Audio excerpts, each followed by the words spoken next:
He sent us a goodies bag full of Australian candies, all kinds of things. We had a lot more things. Someone got into Somebody's got themselves a little sweet tooth. Man, a lot of them candies. Right? Those were good, dude. My kids really enjoyed them. Yeah.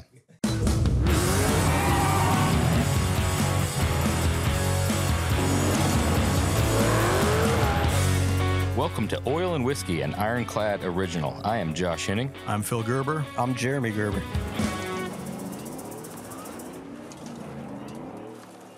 Welcome to Oil and Whiskey, an Ironclad original. Garrett Reed is a car enthusiast, builder, and content creator who founded both American Muscle HD and Weapons Vault on Instagram. Together, they boast more than 2.5 million followers. American Muscle HD features everything from industry news, badass builds, new car and product features, and of course, car-themed memes. Garrett is also known for his 1984 Monte Carlo SS. The car features a Whipple-supercharged LSX376. Make sure to follow American Muscle HD on Instagram for all of your muscle car content. We're also going to do another round of the new segment, Taking Shots, depending on how drunk we are, how many shots we've taken, if we can take any more shots. But first up, I heard it. That was you rang it. Pretty good. It should be on the gas, but we're gonna do we're gonna shift it up a little bit and do a Barrett Jackson recap. Since we all just came back from Barrett Jackson, actually we were just hanging out there, Garrett. We got to know each other a little bit better and get prepped for this this drinking session. And I'm still recovering from that hangover, believe it or not. Yeah. Oh man. Yeah. It was a late one. Nothing like Barrett Jackson to get the juices and money flowing like booze all day long. Oh, for sure. That's true. What was your takeaway out there? What was the thing that you were surprised to see or were not surprised to see? Well, I didn't think that K5s were going to go for that money that they did. I was figuring this year was the year of Broncos, which it still was, but I think to see every year is Hogan the go. year of the Broncos. Oh, well, true. Yeah, Broncos have been going for a little bit, but man, $440,000 for a 72 Blazer is pretty wild. He's got it though. Hogan. I get it. No, I think after he's Barrett got Jackson, a formula. He's on the Forbes list now for like one of the wealthiest guys alive. He's got to be killing it out there. Yeah, he's got a formula, and people like him. So I don't, I'm not knocking him. It's just wild to see. Like I posted a picture of that today, actually, or yesterday, and obviously there's a lot of people that are very naive to what it takes and how much time and money goes into these builds. Maybe not. It didn't maybe cost them $440,000, but people are like, "Oh, that truck's only worth $40,000." It's like, okay. Yeah, I spent some time going down that rabbit hole, reading those comments on your post that you did. And there's it's opposite ends of the spectrum. I mean, there's right and there's both sides of it. But I will say, over the last couple of years, regardless of the prices, how crazy they've gotten, it does seem like the general buying public at Barrett Jackson is getting a little more educated on the quality. You do see it's not just a Bronco brings X amount of dollars, because a Bronco that's done and executed perfectly, or a K5 that's executed perfectly, brings some pretty damn good money. Other stuff still brings a lot of money, but you can see the discrepancies in the ones that are, there's always still like the freak factor though. There you is. ever notice that you bring something that's just wild, over the top? If it had 4 doors, put 6. If it had 2, put 4. Right. And it's going to bring a lot of money. Yeah, there's some weirdo stuff. That makes sense. It's an old 1930s What was a crazy power thing for wagon. y'all to see? Oh, sorry. Go ahead. I was saying, on the weird scale, it's always like the 1930s power wagons that are lifted 6x6s. A Unimog or something. Yeah. Surprising wise, there wasn't. I'm surprised you sold your Hummer there on Sunday with the flames on it. Got to step it up, man.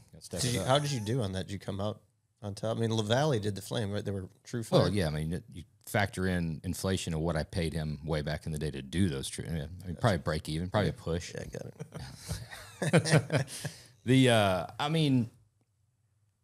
The amount of 4-wheel drive stuff, I don't think was surprising after last year. It's amazing how quick people can watch something go for big money one year, and then next year there's 50 of them. Right. I was surprised to see the Corvette still doing as strong. I thought that not this would as strong, but you've got a C2 convertible that goes through for what, $770,000. Yeah, that's crazy. That's a lot of money. That's out there, man. Yeah, And then Kindig's didn't even make that much money. right. Kindig's, we were kind of thinking that was going to tap into that 7-figure mark. I had a feeling Yeah, I had that was going to be the one that goes wild. It's just got the look, you know. It did. It I mean, does. still did good. He was happy. Yeah. I mean, good grief, that's a beautiful car. But I think everything surrounding and the hype, I was kind of like, yep, this is the one that does it. But Yeah, it only went for what, $550? yeah, something like that. Five. I mean, hey, that's still a lot of money. But yeah, again, I thought since it was a Kindig car and it was pretty, that was a really, really pretty car. I was surprised it didn't go for more. Yeah, you put that one. No offense to the guy that built that teal green one. The one went for $770, but you put those two together. And, if I had to pay that much money and pick between the two, I'd have picked Kindig's car. 100%. Yeah, hands down. Yeah. But the Roadster shop did all right out there too. Yeah, we brought a truck. We did. 4x4. We did bring a truck. Yeah, I'd asked y'all because I'd asked y'all how much it went for because I didn't see about it online out, and I don't remember seeing it go across when I was there. I don't know what happened, but That was it was 8 o'clock. You'd been drinking for a little while. maybe yeah, that's possible. That's possible. What'd that go for with the commission? It's 220. Yeah, 220 for serial number 1 of the Legends truck. not bad for a patinaed square body truck. No. The patina Yeah. thing, I did realize the patina is a tough thing to overcome out there because the flash definitely sells. Viewed as a negative by a lot of those Yeah. guys. So I think the right people got. He went to an awesome dude, and the truck went from there and drove what 6-7 hours Right. up to Pomona. Oh well, you can't. Hey, even if you didn't get as much as you wanted, the story of just that is cool enough. Yeah, he's already. Because how many cars are being sold there, and then the people are driving them 6 hours back home? Probably none of them. I'll bet you 75% of them don't start when it's time to leave. You know? Yeah. Oh, probably. Judging by the amount of oil and coolant in the staging lanes. Yeah. I think the patina thing, going back to that, patina is viewed as a negative, and you need to change the narrative. It's original paint. Right. Patina's got its own like stigma. You know, that's just old and shitty to a lot of people. Sure. Well, it was Yeah. funny. Me and Phil were on the auction block, trucks rolling up, and there was a group of like 3 or 4 dudes up there, and we're kind of just listening to what they're saying. And the two of them, the conversation was, "Holy shit! This is the first piece of crap that's come across the auction block all day." That's tough. But the funny part, They have no idea what they're looking at. they have no idea what they're looking at, and a lot of the customers that we're building these trucks for, and some of the customers that were out there, one customer actually was the one that bought it, and those guys, that's exactly what they want. They're saying like, "Oh, great, that guy doesn't get it. That's why I want this, so I can drive around and not go a little under radar and not be somebody flashy doesn't look at it like I've got money or I'm doing this or anything like that." They want to be able to just drive, have fun, have all the cool things, but still look like a normal truck. Blend in. Yeah. Well, that was kind of what happened with my guys from Mob Steel. They had that 56 Bel Air wagon, which I thought was super cool, right? Had an LS3 swap. They did the whole power tour with it last year, and it only went for $56,000, which, I mean, they weren't upset about. They were fine with it, but I figured it would go for more. But again, like you said, the patina thing just I didn't see very many patina vehicles go across anyways. Right. So there wasn't much to really see, that was kind of a style going across this year. So I think people just saw it and they were like, "Oh, what's going on?" Yeah, I think the Bel Airs, I mean, they may have finally ran their course. They might have. Those have been heavy hitters for years. I mean, they've always been strong, but they've been dwindling a little bit. I mean, a Nomad, like a clean Nomad, Right. pro touring car or resto mod, used to fetch some big dollars. They're a little soft.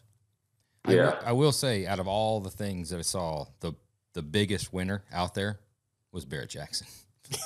I think they're all right. By far. Yeah, for sure, 100%. They won. Yeah, there's no doubt about that. They always come out on top. Well, aside from the auction cars, I mean, the vendor booths, we were out there displaying. That was a hell of a good show for us. I mean, Was it? we crushed it out there. So That's good. Even if we're not out there peddling cars, running cars across the auction block, and we'll be there every year. It's a great event. They know how to put on a great event.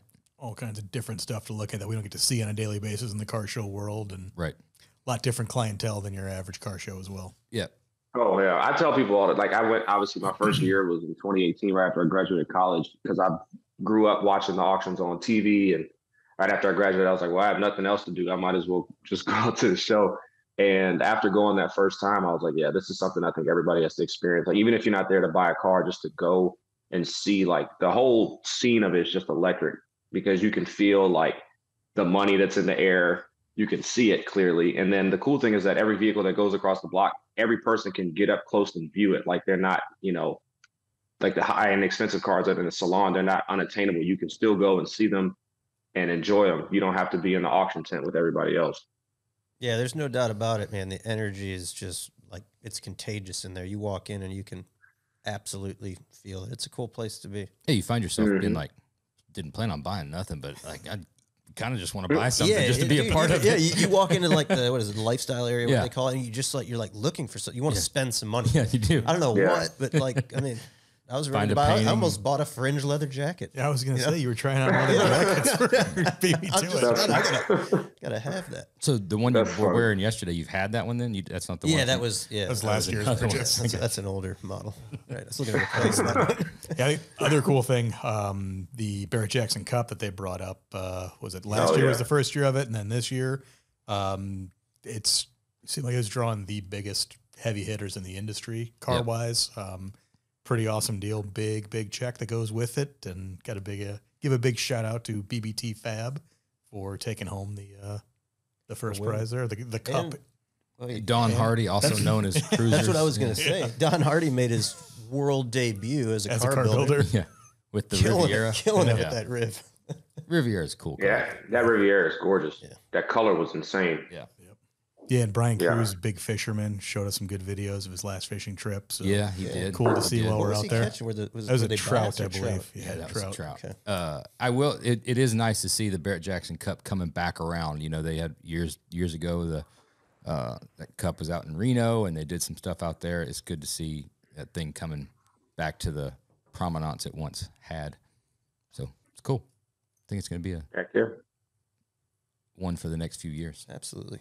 Yeah, I was even happier because my boy Terry and his wife Sarah both had their Blazer out there. Yeah, the twisted Blazer. That thing is awesome. Beautiful. Yeah. Dude, I can tell that you do not do dishes at home ever, because you wash these, and this. I'm sitting here drinking this, and it's got soap all over it. I didn't wash these. Who did? The cleaning lady. Dang. Give me a minute. I got. I just grabbed them. They were already dried with the clean dishes, so I just grabbed them. Swap. I apologize. I'll start rewashing them next time. There you go. That'd be great. Garrett's personal content and builds, like his supercharged Cadillac Escalade EXT with all the chop, on his Instagram at Garrett is the name. And for all your pew and general LARPing content, go follow at Weapon Vault. Garrett Reed, welcome to Oil and Whiskey. Man, I appreciate that introduction. That was awesome. I just read it. I didn't write it. Yeah. Hey, either way. I mean, just the shout out of it all was cool, man. I appreciate that. I've obviously been a fan of you guys, and obviously y'all's friend for a little bit. So it's an honor to be on the podcast, because I was bugging you for a little bit. I kept seeing all these cool people, and then all the topics y'all talked about. I was like, then I saw the gun when I was like, all right, bro, that's it. You gotta have me on. You gotta get me on here.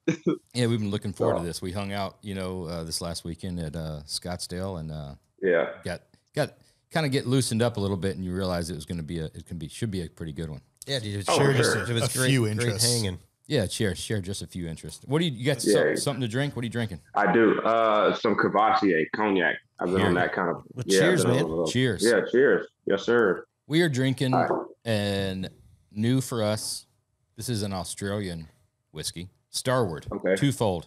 This was sent by a listener that was actually a guest on the listener question season finale of season 1. Live listener guest show extravaganza. Call in. Sponsored by Dave Garfield's Liquor Beverage Warehouse and Emporium. So Cam from Hustlin' Auto Detailing over there in Australia. I would say where, but I mean, close enough. It's Just in somewhere Australia. else. He sent us a goodies bag full of Australian candies, all kinds of things. We had a lot more things. Someone got into Somebody's it. got themselves a little sweet tooth. Man, a lot of them candies. Right? Oh, those were good, dude. My kids really enjoyed them. Yeah. So we wanted to give a shout out to Cam from Hustlin' Auto Detail, and you can check him out on Instagram and say thank you for the candy. Jeremy's saying thank you for the candies. Yes. Me and Phil. You guys should try some. There's still a few. Is there still a handful left? What kind of candy do people in Australia eat? Let's see what's in there. See what's left. What did you like the best out of the ones that you ate? Oh, man, I like the Dunkaroos. The Dunkaroos? No, there weren't any Dunkaroos. Koala yummies? You just thought that was an Australian thing. Yeah, they're like little chocolate koalas. Chocolate koalas? Yeah. All right. We got some wrap snacks. Burger rings. Nice. Big burger taste in an onion ring. Interesting. Yeah. Let's burger rings. That sounds American. I don't know what that actually sounds. I think that's them just trying to like Americanize, you know? Cheeseburger for fat Americans, for the Americans from Australia that are overweight. Yeah, and an onion ring. That's wild. Shapes original pizza cracker. Give that a whirl. This is actually really good. Oh, they're little guys. Now I'm gonna have to find a play to order something. I know you gotta get some snacks. That's not bad. Damn. Dang it. Aeroplane strawberry flavored jelly. That kind of looks like a prophylactic a little bit. What is pho? I don't know. I thought it was going to be Vegemite, but so it's too. a mighty meal. Scan me for a Vegemite faux recipe. Oh, that's not. That's a relabeled Vegemite, I think. Tiny Teddies, chocolate chip teddy bears. So basically, like Wheat Bix. just like snacks we would get here, just named weird things. Yeah, that looks like that sucks. Yeah. An amazing Anzac biscuit. I think that's a yak. And then So I think it's named everything after the animals they have there in Australia. Yeah, everything's like pretty on the nose. Yeah. Mint teas. Those are probably mint flavored. That's just that would be fair. They leave nothing to question there in Australia. Chicken salt. That's salt for chicken. Salt. Yeah, for the chicken. Interesting. Not exactly descriptive or anything mystery. Yeah. Yeah. No, they don't get. There's no creativity to their names. And that's just a standard. That's an Australian. Oh, hang on. Candy now cane. it's an Australian Okay, candy now cane. it's Australian. There you go. So thanks, funny. Cam from Hustlin' Auto Detail. Get one of these burger rings. Burger Pretty good. things. Burger They rings are hit pretty, good. they hit pretty hard. Those fuckers Yeah. are good. And the whiskey's not bad either. Yeah, the whiskey was really good. Yeah. I was kind of surprised. Not that I expected it to be bad, but it was really good. Y'all drink it neat or on the rocks? Neat. I don't know if it's just because I'm getting closer to 30, but I just started getting into brown liquor. I don't know. I've always been a beer guy. I think It is a sign of It's a maturity. maturity thing for sure. Yeah. I don't know. I think I like it. I wonder when Miranda's going to get past that Bacardio. And He's old enough mature that he into- should have matured. Yeah. More. So We'll get there. tell us about your background. How did wee little Garrett get his start? Oh, that's a great question. So I like the cars have just been, a thing since I was a kid. I have an older brother. He's 8.5 years older than me. And so when we were younger, we always had model cars, or he had model cars. So I was always intrigued with those. And then I always wanted to play with them, but he wouldn't let me because he used to have them up on the shelves and whatnot. So as I got older or whatever, I'd get my own. And then once I started to read, I would read, I forget the name of these. I looked them up not too long ago, but they were like these pamphlets that you could put in a 3-ring binder. And they would basically highlight all of the most popular cars of like the late 90s, early 2000s. It had a particular name and I can't remember, but like the Bugatti EV110, the first gen Viper, the C5 Corvette, all those kind of cars. And it had all the specs about them. And I could tell you front to back everything about those cars. And that's kind of 0 to like 60 wheelbase, curb weight. Yeah, all that stuff, everything. It had all the statistics. And so I would get, read those front to back. And then obviously as I got older, go to car shows, whatever. And then I guess you just fast forward to the start of the social media thing. It was really just a I don't know, just a shot in the dark. I didn't really think much of it. I just was like, it was new to me. You know, Instagram was brand new. The only other social media platform that was around at the time was probably Facebook. MySpace had gone away, and I never got into MySpace. So I said, the heck with it. I was just in starting college, and I didn't know what to do. I started a page and started just posting pictures, and you know, as they say, the kind of the rest is history. I don't really remember any of the milestones because I've been doing this for so long. But I remember at one point it just caught on. I was getting followers, and I was like, man, this is cool. And you know, I remember that. I do remember the first big company I ever worked with was Chevy Performance. They followed me, and I was blown away. I was like, there's no way, man. And I remember I met up with one of their guys at on Power Tour, I think in 2014. And they kind of took me under their wing, and I got to do some events with them. Like I did Woodward Dream Cruise. I got to go to Detroit when they unveiled the 6th Gen Camaro in 2016. So it was honestly just a happenstance thing that I just got in at the right time and kept at it. And That is cool. How surreal of a moment is that? Where you're like, you're doing your Instagram thing, and then Chevrolet Performance follows you, and then you're at the Woodward Dream Cruise with them. You're kind of like, man, yeah, it really happened that quick. You know, because I met them on Power Tour. Yeah, I met them on Power Tour that summer in June or whatever, and then Dream Cruise was in late August, early September, something like that. And it just in that short period of time, they had me up there in Detroit, and it was super cool. Damn, dude, did you ever think going into that this could be a career, or were you just simply posting shit that you thought was cool? Just that's literally all it was. I remember the first picture I ever posted to is because I don't know if you guys remember the evolution of Instagram. Instagram was only a picture app, and you could only post 1 by 1 pictures. You couldn't do, you know, landscape or anything. It had to be 1 by 1. So there really weren't apps out there to optimize images to make them square. You just had to find an image that was already 1 by 1. So I remember going on Google and just finding a picture. It was a 2006 Holden or Pontiac GTO. It was orange, burnt orange. And that was the first car I'd ever posted. And all I remember was that the hood and the trunk were cut off because it wasn't a squared image.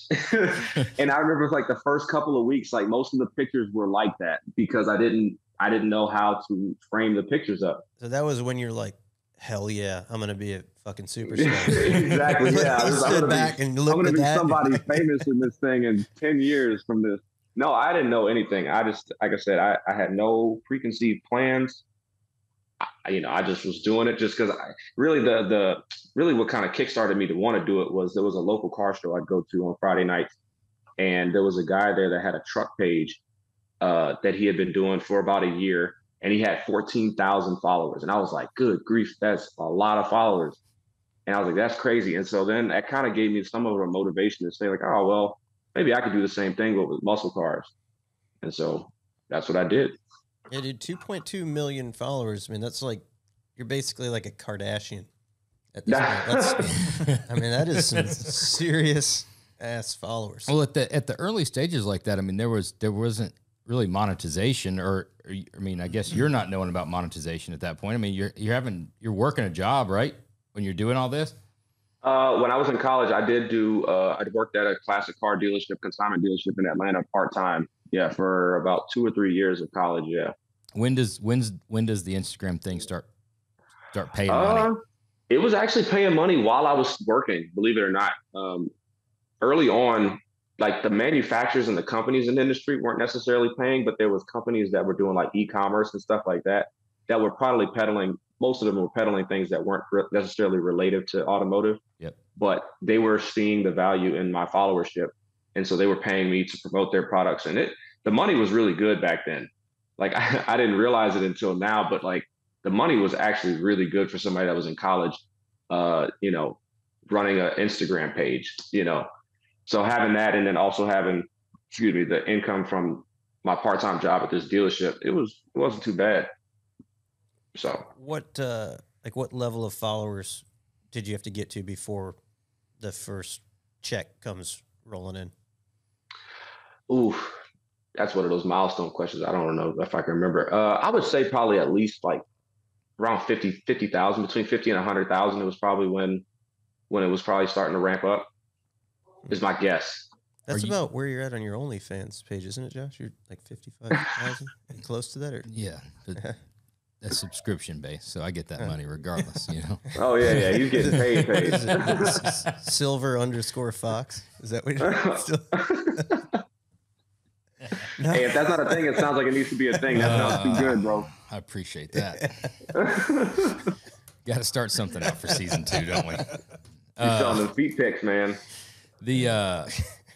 Fuck, I had a question too. I actually kind of like that one. I know you because you got yourself tickled laughing.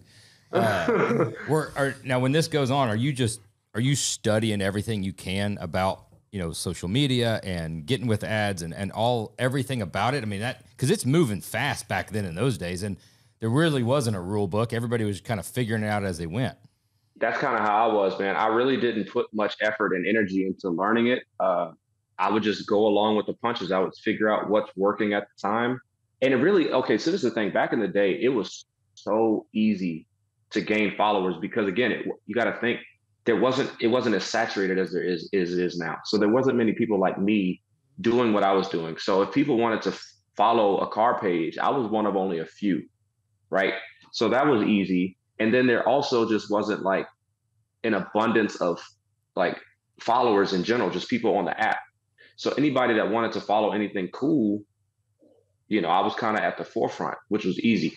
So I didn't really study it much, to be honest with you, because it all was just coming so easy to me, getting in it so early.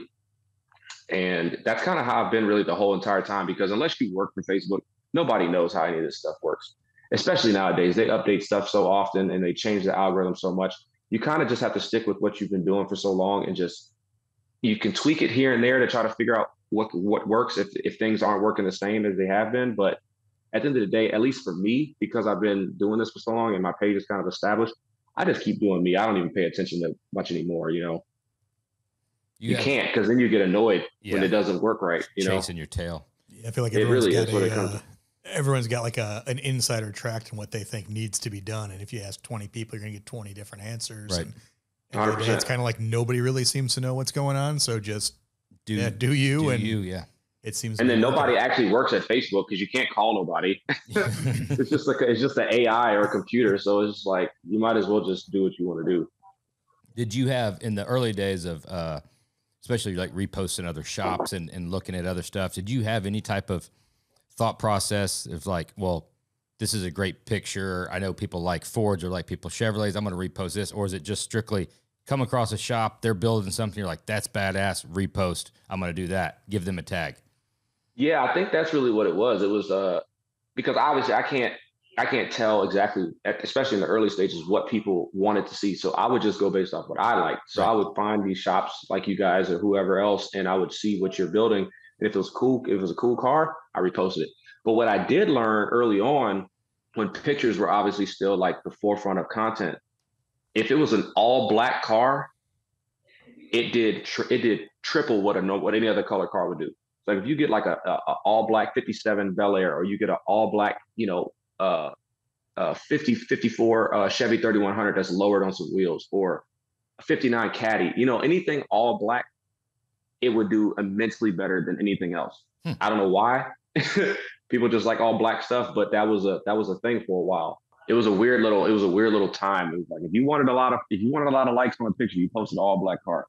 I'll be honest with you. When I first came across American Muscle HD, this was probably, I'm guessing here, but I'm thinking that it was probably around 2015, something like that. Okay. And it was just all kinds of cool ass cars, pictures, and stuff like that. But it was the name American Muscle HD. Heavy duty, right? Oh no, heavy. But I didn't know that there was like a guy behind it. Right. It seemed very like. It's like a foreign entity coming in and being like, well, we're just going to repost all these cars. It was very much like... You thought there was like a call center in India? Yeah, it was almost kind of like... Dude. And then you started like, every now and then you drop it, like there was a personality behind it. And then I was like, oh, so there's like a dude. Like, well, he's into this. He's into this shit. The personality is important, because I'm like one of those guys that really doesn't follow much of anything because I can't really operate electronics to save my life. Tell us more. Yeah, we'll just leave it at that. We'll just, I'm just kind of laying the groundwork. But I mean, knowing you and hanging out with you, you know, I mean, you're a cool dude. I'll be all about it. I'll be following that and checking it out. I think a personality. I appreciate that. I think a personality is pretty important, you know, to have a face to the. Right. So it's not just like an algorithm or AI or something that's just pushing things to sell, you know, extended car warranties or something like that. But yeah, it's crazy. And seeing your other interests and stuff like that. When did the weapon vault thing come around? When did you decide to do that? So full disclosure on the weapon vault thing. So it's actually, I had a buddy of mine I went to college with, and then we actually met because we both did the Instagram thing. Believe it or not, it was a weird story. We lived in the same city, and we didn't realize it until one day I hit him up and I was like, hey, I asked him some question or whatever. I was like, where do you live, bro? And he was like, Kennesaw, Georgia. I'm like, no way, dude. I live in Kennesaw. And he was like, I was like, where do you go to school? He said, Kennesaw State.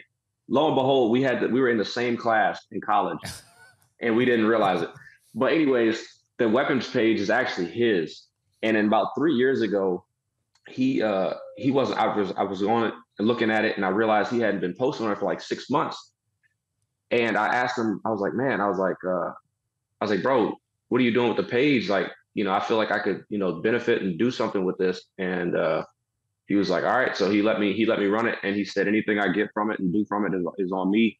And so that's kind of what I've been doing the last 3 years. I basically took everything I learned from doing the car thing and just applied it to the gun thing. So it actually was able to get me further along in that industry because of 7 years of doing automotive and then just applying what I learned and just supercharged it, no pun intended, to the gun thing. So that's how that kind of came about. What type of similarities have you seen in the fan and audience of both pages? Because I'm not as into it as you. I'm not running pages and I'm not seeing comments, but it's also a very big hobby of mine. Yeah, you're pretty deep into that world. And it's amazing that it's not just the car world that you have super opinionated posters on the internet. Everybody's an expert in no matter what. Well, you hit the nail on the head. That's the crossover. It's like you can't post anything without somebody saying that they know something more than you do. And it's like, dog, that's fine. If you know something more than me, that's fine. Right. Hey, I'm only 28. I don't know much. Well, what's funny is when it's a picture, right, and a very brief description. You haven't really said anything for somebody to argue with. All you're basically doing is posting content, and you know it could be a picture of a new FN, or it could be a picture of Chevy's new Camaro, and instantly it's like a calling card for everybody to be like, I hate it, that sucks, Glock for life. Accurate. It's instead of being like either like it or don't like, or just look at it like and scroll just past if you don't like it. Just like it and move past. It's like that whole saying where it's like you'd be on the internet and you say, oh, I love apples, and then somebody will come and it's like, oh, so you mean you hate oranges? It's like, no, I never said that at all. I just said I like apples. But why is that a calling? Why is it a call to action? Now, we've seen in social media an actual call to action goes crazy, right? Yeah. But a non call to action post where it's just here's a black truck. Here's a black truck on a Tuesday, right? And then you get Chevy suck, Tuesdays suck. Tuesdays suck. I like Monday. Black's the worst color. Like you haven't asked anybody any questions, and they instantly. And then the guy below that, he likes what you just posted. Now he has to tell that guy how stupid he is because that truck is awesome. I honestly think the people that comment the negative stuff, and I hate to say that, I just think they don't have any friends. They just feel like they need to. It's quite possible. I'm always curious. The gun thing, I think it probably brings out a lot more like the experts, every time I see a comment on there, I picture the dude in like cargo pants that's at the gun store. The guy you see that he picks up every gun and instantly into his combat stance. That thing's rolled over on its side. He racks it. He's far from expert. Yeah, he'll never buy it because he's probably got like, a lever action 22 at home that his grandpa left him. But Well, he's showing off to that salesman in the gun store, right? Just like we go to an SRA, right, and set up a booth, and the guy that comes through there and is never going to buy that chassis, but is also going to show his knowledge in cars, and then pull out the picture, you know, of one that's just like it, although different, or the truck. Dude, I airbrush version on his T-shirt that he's wearing. I hate to tell you, like, we should have a moment of silence because the last of those guys passed away last month. They no longer take out like the Polaroids and the albums. It's over. It's finally. I think it's finally done. I haven't seen them anymore. No, now they try to operate their cell phone. And try to find I got the pictures. cell phone guy at Barrett when Jackson. was the last time you got that little Walgreens photo album that came out of the front pocket? It's been a while now. Been a couple. That was before my time. I have never in my life seen that at a car show. Oh, you're too young, man. Oh man, that was the thing. They'd come up and they'd come up to the booth, right? And they'd ask you a question, and it doesn't matter. They could say, "Is that for a Tri-5 Chevy?" And you could say, "Absolutely, it is." Let me show you my Studebaker. And it's for, like you said, front pocket. Do you remember getting film developed and having actual pictures? Yeah. All right, so that like yellow or white, like you said, either Kodak or Walgreens, whatever, flip top, pull the pictures out, and then start scrolling. And they're always date coded. Remember on the bottom, you could see when the picture was taken. Yeah. And he's showing you pictures of a car that had nothing to do with what he just asked about, and he has really no question or need anything for that car. It's just to show you. That's the only reason he came by. Yeah, he set himself up to show you the pictures. It's the same guy that says, "Let me see that, you know, Benelli off the shelf," right? And he wants to show you that he knows how to operate it, right? He's going to rack it real quick. You know, he's going to know how to shoulder it, appreciate it, and hand it back to him. Has no intentions of buying it. He's just showing his knowledge. And I mean, I guess that to some, that's... Now, Phil, you would know this, but do you think that's the same guy that's measuring from the cowl hole back to the brake pedal pivot on a Model A chassis? You gotta tell Garrett about this. All right, I think that's a different guy. They're both wearing straw hats, and New Balances. But we've done a lot of car shows. A lot of. I can tell. There would always be the guy.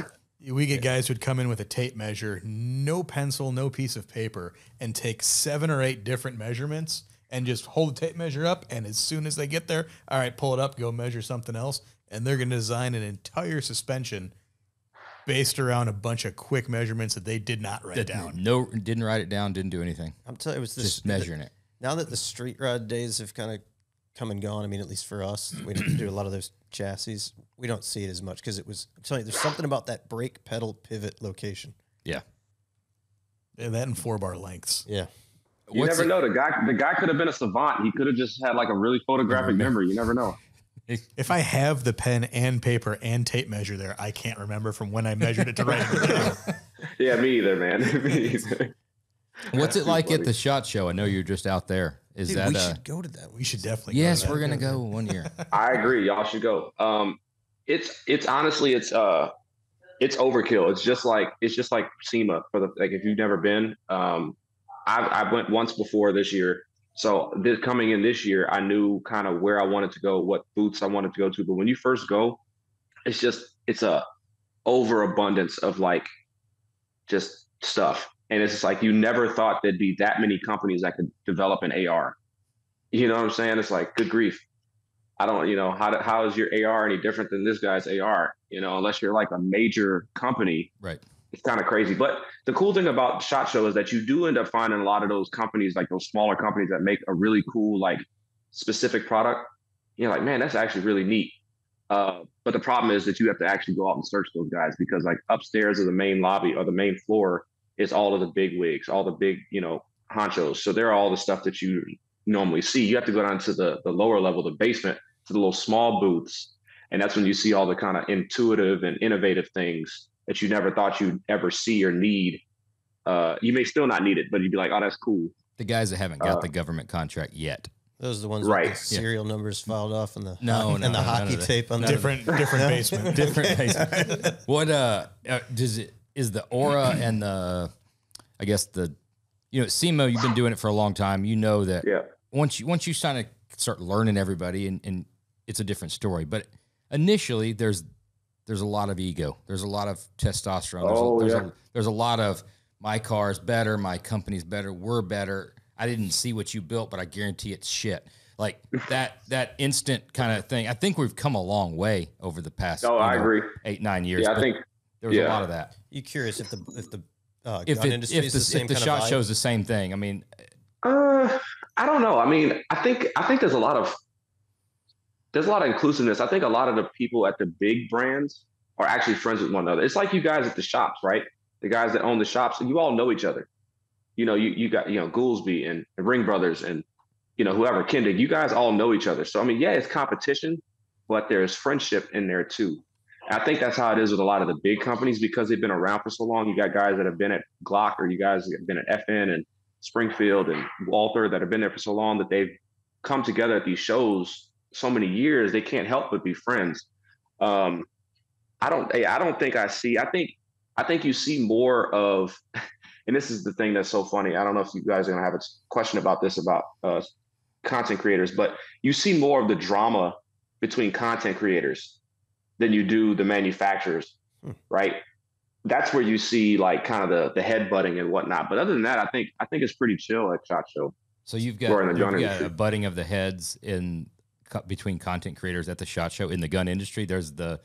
I didn't know that. Oh yeah. People are weird about that, man. I think even more so than the car industry because, people have a different understanding or different level of what a gun person is, right? So you got like you got the girls that are like the gun bunnies. They're like they're fine, but all they do is post pictures of lingerie holding a gun. They don't know how to shoot, right?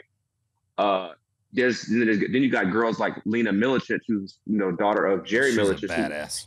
She's a shooter. She's a shooter.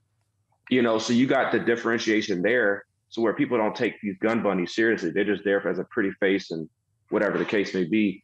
The same way you got, just guys in the that are doing it too. It's like, I don't know if anybody has a problem with me. I haven't given anybody a reason to have a problem with me, but mainly because I kind of I do my own thing. I'm not trying to be the next Jerry Milicic. I'm not trying to LARP or anything like that. I guess that's what I'm doing, but I just do it because I just do it because I like guns, and that's all I'm trying to do. I don't know the technical specifications. I couldn't tell you about bore axis and MOA and all that kind of stuff. I just know how to shoot. I just like to do it. So you're never going to catch me trying to fake the funk, so to speak, and try to act like I know anything. I'm just going to show you what I know, and if you like it, cool. If you don't, whatever. I think it's a good segue into Phil's biggest question about the gun industry, and that's why every single thing, whether it be a part, a designation, anything to do with firearms in general, has to be an acronym. Everything has to be initials, no matter what. Like the entire alphabet. What it is. Yeah, just call it what it is. Every single thing. If it's a sight, if it's everything is. I got an AR-15 with an AFG and a CQB brace and a SN-47 It's XLR. difficult to learn it when people are getting into it. There's a lot of that intimate, tribal knowledge and stuff. It is crazy. Yeah. Josh is like a savant here that just remembers like everything. It's this perfect world for him. He's Rain Man when it comes to guns. Which, dude, this is like the greatest thing for me because I have to learn and pay attention to nothing. Like anytime I want something badass, I'm like, hey Josh, I want something that's like this long, that's fucking really nasty, that's like shoots like bigger bullets than the other one I got. Like set me up with something cool, man. Got you. And next I get an email with like, buy this, and this, get it from here because this one's back ordered. You need this. This is the cool guy stuff. If you really want to be badass, add this. Yep. You're good at it, dude. You know your stuff. I will say the Gotta cool have a thing guy like that around. Yeah. The cool thing about the gun industry, a lot of the pages that you go on, they'll show a gun and then call out all the parts and tag them so you know where you can kind of go and get them from. I don't feel like you don't see a lot of that in our industry. No, everybody's kind of being hold a little closer to the chest. Secretive of it. It took me the time to figure out to build these, but it's also a little different. I don't know. I guess it is. Maybe it's not. You're still looking. Nobody wants to ever admit. There's some guys that admit in the gun industry too, as far as like what we're putting together and building. And I say building in air quotes because we're really not building anything. We're just putting things together.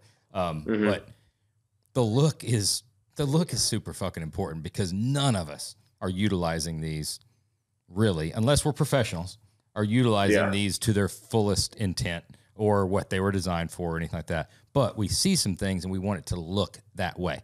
and hopefully it performs really well, you know, but there's that stigma of, no, I want the mall, you know, because I do run night vision. Well, what night vision do you have? Well, I don't have night vision yet, but like, and it's, I mean, but at the same time, just admit that like that fucking box looks cool on the front. I mean, the new EOTech that just came out, I'm like, that's fucking cool. I got to have one of those, you know, the on the OWL, I mean, not the OGL, on gun laser or whatever.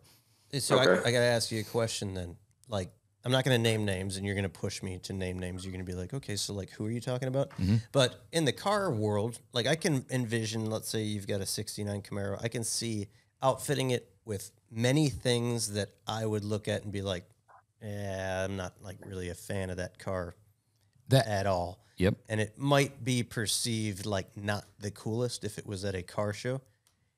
Can you do that same thing with a gun? Like a guy gets an 100% an AR and he shows up at the range with a bunch of like cool guys. Is there things you can outfit that with that you would be frowned upon? Yeah. If you put the wrong, there are AutoZone. That's a good way of putting it. Right. Yeah, there are AutoZone accessories. Okay. Yeah, absolutely they are. So what's the worst thing you can put like on your AR that's just going to get you like beat up? I would think like anything over 8 power scope on like an 8-inch barrel is pretty fucking stupid. But I mean, there's guys out there that do it, but it's not more like one part that you're like, holy crap. I mean, well, I will say a full blown break on like an 8-inch barrel or whatever, because they want to go shoot flames and stuff like that. That's pretty fucking stupid, and that's going to get you thrown. I got one then. Thrown out. What about, let's say you got that thing Cerakoted, laser etched with the Punisher on the side of it, the Punisher logo. I don't like that, but there's a lot of guys out there that do. I'm reading between the lines here. I think I know where he's going. He really wants to buy that Canik Miami Vice themed gun. Oh, yeah. He just doesn't know if you're going to think it's cool or not. No. Hey, listen, that's where I was going next. Listen, I'm the first to admit, Garrett, Canics are good pistols. I'm not saying I'd buy the Miami Vice one, but I'm saying they're good shooting pistols. I don't know if y'all were throwing shade, but those are good shooting pistols. They are good great triggers. No, I was throwing shade on the Miami Vice. The look is right on. He's on a huge like 80s, 90s neon thing here for the past couple months. It's a midlife crisis going on. We were walking through the gun store, saw that, like, oh, he's going to buy that for sure. Those would what we'd fall into, like they call range toys. So they give you kind of like a pass of like, if you're just building something for fun to go to the range and have fun with, and you want all these bright colors. The problem is whether it's right or wrong, the stigma is always about like the good stuff is military grade, right? And you're building it to go to war. So if it's not war ready, or if it's not, if the service members aren't actively utilizing that sight or this piece, it happens a lot of times on the sight stuff. It's like, I mean, Holosun's a great company, and some of that shit is fucking awesome. But at the same time, it's instantly, if it's not EOTech, if it's not Trijicon, if it's not this, it's less than, and that's fine for a range toy, because it's probably not going to hold it. And that's just, I guess, the kind of the differences. But to your point, like, right, none of us, unless the world falls apart, which is a very strong possibility these days, it's very rare. It's basically zero that we're ever going to put, like you said, we're going to put these guns to their full potential. And it's like, are we as individuals that aren't in the military, are we capable? You know what I'm saying? The guns themselves, as long as it doesn't jam, the gun's going to be capable. It's just like, are we capable? Right. You know, at the end of the day. So it's like, man, I try not to, I get how, you know, people can take how a certain gun looks and be like, whatever. Cause I've done the same thing. I'm like, I wouldn't have done that myself. But it's like, at the end of the day, bro, we just out here having fun. You know, just out here shooting, just to enjoy shooting. And we do training. Like, I actually, that's one thing I want to get into more, is actually doing like actual training courses. Like, I want to do more CQB stuff, because that's actually a lot of fun. I did a course down in Florida last year. We did a daytime, and then we did one at night with night vision. And I don't know if you've ever done a night vision close quarter combat, but you during the daytime, or when you don't have night vision on, you have 120 degrees of full vision out of your peripheral and then direct focus. When you have night vision, you have dual nods on, you only have a third of that in each quadrant that you look. So when you're looking out, you only have 1/3 of 120 degrees of vision. So what you would normally see when you'd walk into a room, you have to break that into 3 quadrants. So what you could normally do fast without nods, you have to go that much slower because those sections you can't see because it's that hyper focused. It was honestly a really cool experience. Yeah. Oh, to go back to what you were saying about are we capable and need to do the training. I've got these guys talked in. We're gonna do a couple of sessions of training this year. We've got it set up. We're gonna do some cool shit. Awesome. But to bring it back to the car world, are we capable? We've seen that. I think we've progressed as an industry, obviously as a company, and definitely for the customers and their wants and needs. But you rewind back 5, 6, 7 years ago about what customers were wanting on their vehicles for the look, right? Sure. Versus what they could do. I mean, there's vehicles we still build with some of these parts on it, but it's a different type. But for the most part, the guy that comes in and says, I want to build a really cool Camaro, but I want to have these carbon ceramic brakes, or I got to have 1,400 horsepower, 18-way adjustable coil. Yeah, and I got to have all of the adjustment. And what is this? They're doing that because most of the time they're not capable of utilizing those components to their full capability, but they also are looking at that's the cool guy things. Well, right? It was like an eye opener for me. I talked to you guys about it because I dig guns, right? I've got some cool stuff, but you've steered me towards like making them cool. When I jump on a site or I want to put something together, I'm that guy that's going to put that like crazy optic on that short barrel, right? Because I don't know what the hell I'm doing, but it definitely opens your eyes to like, it's super easy. Like a guy that, maybe has a few exotic cars or maybe was into boats and now he's getting into cars that comes into this industry. I mean, dude, how do you know? There's a big learning curve for what do you put on that, Right. How do you know not to put a LED light up cup holders? Well, yeah. How do you know not to put a 4L60, like a GM Performance Parts 4L60 behind a 2,000 horsepower Nelson twin turbo motor? Right. You either live and you learn, or you have the direction. Right. You put the thing in drive behind 2,000 horsepower, it's just going to grenade. You'll have 4 neutrals. Yeah. But or you have the direction of guys like you that will tell the person or tell the customer like, hey, like that's not going to work. And each individual part in and of itself isn't going to make it happen. It's the collective. I mean, from the gun side of things, we put together his latest gun was a Honey Badger. We put together a Honey Badger. Oh, nice. We did Trigicon MRO with a Unity tactical riser, got great mod light on it. With all that stuff set up and you get the ergonomics right and the sights in the right spot and everything's dialed in, that's a fun gun. Yeah. It's an amazing gun. Everything works together. It's not about because it has this part on it that looks like this that makes it run. It's the things together. No different than 69 Camaro, spec chassis, the right motor, the right wheels and tires. The sum of the parts is what matters. Everything put together right. But then you gotta prevent that guy. Like I'm the guy that wants to put like the Rambo survival knife bayonet on the front of that guy. I know. You gotta be like, dude, you don't do that. Save that. Maybe just get the Rambo knife. Put it like on its own. Just put it on your hip. Just put it on your hip. Oh, I mean, the guy that's building the Camaro, not to come back to it again, but that wants that chassis and wants, okay, cool, the spec chassis is what I need. We're going to do these 13-inch brakes front and rear and all stuff. But I'm telling you, I really want like an 88 millimeter turbo. I've seen these 88 millimeter turbos and I want to put that on my crate LS3. That's the guy you're like, listen, what you're wanting is a little bit more power, but if you're just wanting to see a big ass turbo, it's not going to work really well with the rest of the parts. Sure.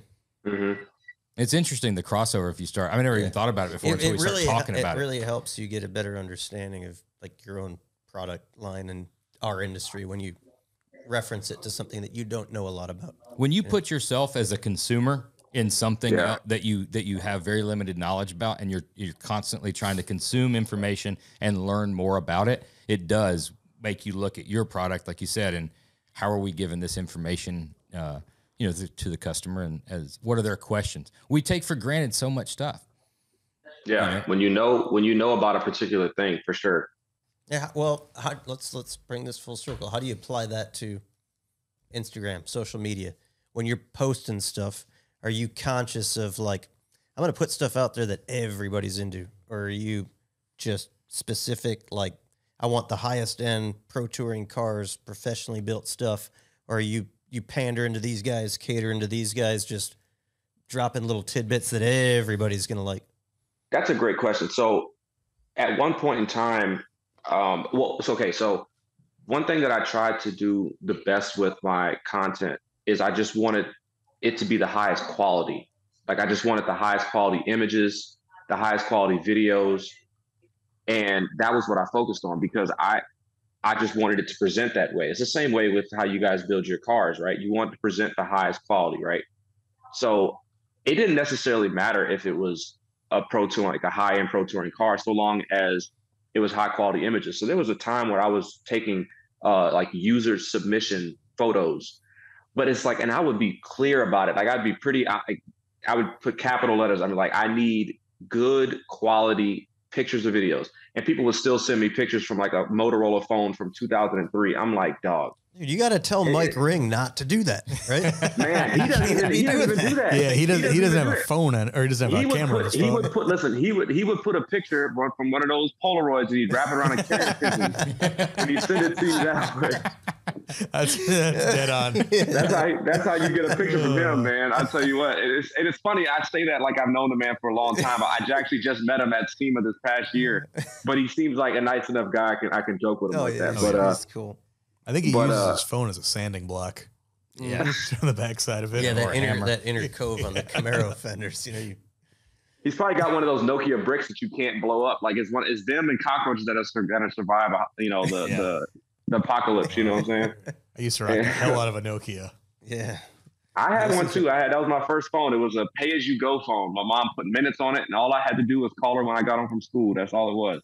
Yeah. And then you play Snake on the bus. That's it. Remember Snake? That's it. You drop an iPhone now, and that thing shatters. It's shattered. You could set it down on the table too hard. Yeah, I think I've dropped one of those Nokias off like the Sears 40th Tower story. It was fine. Just nothing. Not I'll even be down there in a second. Yeah. You got to worry about the crack in the concrete at that point. Right. Yeah. So on the quality of the pictures, is that still the drive now, or is it more about the content versus the quality of the picture?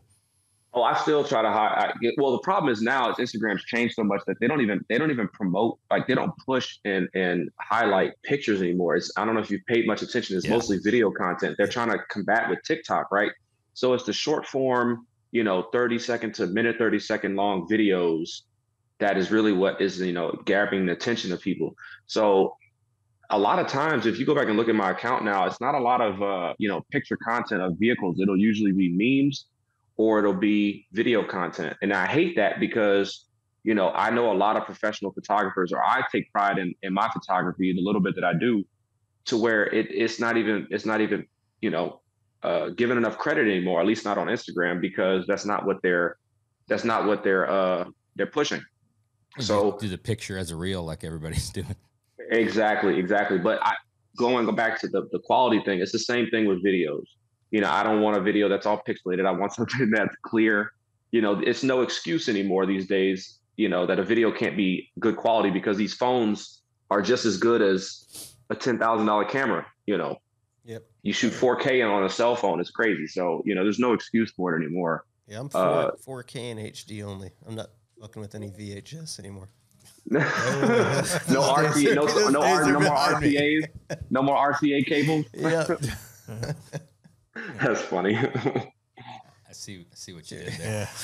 Yeah. Hey, production quality matters sometimes. Yeah. 100%. So tell us about the Monte Carlo. I don't know if these guys know the full story or even what happened to that thing and getting it back and all that, but how did it come about? Have you had that car for a while, or what happened? Yeah, I've had that car for 4 years. I got it in, what year is it? 2023. I got that car in, it's going on 5 years. I got it in 2017. Dang, it's been almost 6 years. That's crazy. There's no way. Anyways, 2017 December is when I got that car. And I remember being at LS Fest. And it was the first year I went in 2017. And I was talking to Bill Tishner. I don't know if y'all know Bill. I don't know him. Okay. So I was talking with him and he asked me, he said, do you have a car here? And I said, or do you have a car, like a hot rod? I was like, no. And he called me lame. And I was like, oh, okay, that's cool. So that kind of lit a fire to my butt to be like, all right, well, now I can't be lame to build tensioner. So I remember them telling me right after that, he was like, well, if you decide to get something, let us know, and we'll get you hooked up with some stuff. And I said, cool. And it was at the same time that I know this is somewhat of y'all's competitors, so don't hurt me too much. But Detroit Speed at the time as well was like, we're pushing, G-body stuff and third gen stuff. And I was like, all right, well, I don't necessarily see myself in a third gen Camaro. But I had driven, working at that classic car dealership, I had driven around some Monte Carlos, some Grand Nationals, and I was like, all right, I can get down with a G-body. So at the time, my buddy was living out in Henderson, Nevada, or he was in Vegas. And I gave him a budget, and he found me, that my 84 Monte Carlo out there in Henderson, Nevada. I sent him the money, he bought it. And in that time, I was compiling about 6 months period after I bought the car in December, between January and May, I was just compiling a bunch of sponsors. So I got Chevrolet Performance, obviously Holly, Detroit Speed, Curry, Willwood, American Racing. Who else? That was probably the brunt of it. And I got all those parts together, and we got the swap done. And it wasn't complete. We got it back home. It still needed some things done. So then my buddy Jerry, who lives local to me here in Georgia, we finished it up, and we got it ready literally the day before, what was it? 2019. We took it on Hot Rod Power Tour, and the first stop was in Charlotte. So we drove from Atlanta to Charlotte, and we went to the show. We got there a day early. So we went to this little pre-party. Everything was cool. Went to the hotel. Everything was cool. Woke up the next morning, drove it to the show, and the show was good. Come back, park it at the hotel. My hotel room was on the second floor. I was on the side of the building. So I parked the car maybe about 4 spots over from my window of the hotel room. And obviously went to sleep, woke up the next morning, and we were hearing cars, because like a power tour, every morning people get up and they start leaving to go to the next city. So I'm hearing cars going. So I'm like, all right. So I get up and I open the window to go look out at the car. And I'm like, I'm pretty sure that's where I parked the car last night. And it didn't click in my head. I asked my boy Jerry, I was like, is that where I parked the car? And he was like, I don't know. I was like, I'm pretty sure it is. And I'm still like half asleep, didn't think much of it. And then it hit me, and I'm like, oh my God, somebody done. So I ran downstairs, and as soon as I get to the door to go outside, a dude runs inside, and his car was parked just to the left of mine. He had an 87 or an 80, I don't remember. It was another G-body. It was a Malibu wagon. He was parked just to the left of me. He came in running saying somebody had just stole his car. I'm like, what the heck is going on? So I'm obviously at this point beside myself. Long story short, 5 cars were stolen that morning, mine and other guys, and then 3 from another hotel. And, fast forward, the car was found a month and a half later. I cannot explain to you how this all worked out in my favor. I really can't.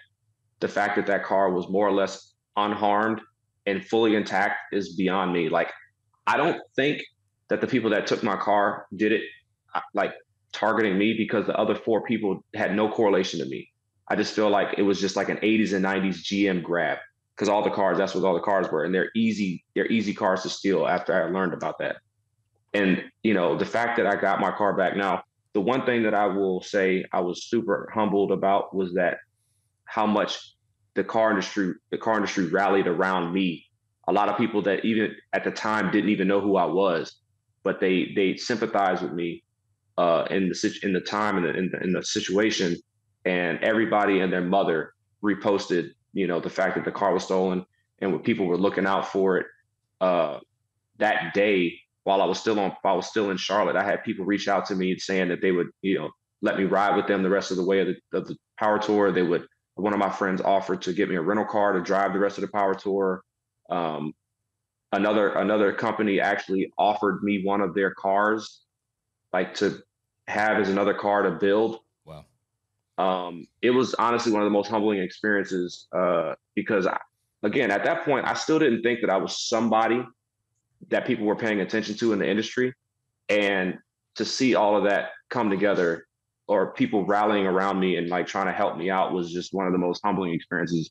And it showed that people really do care in this industry.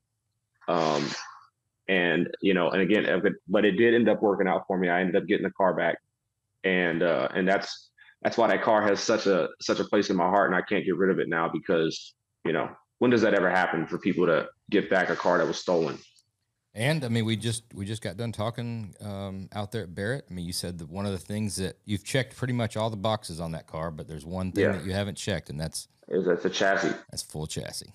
Yeah, exactly.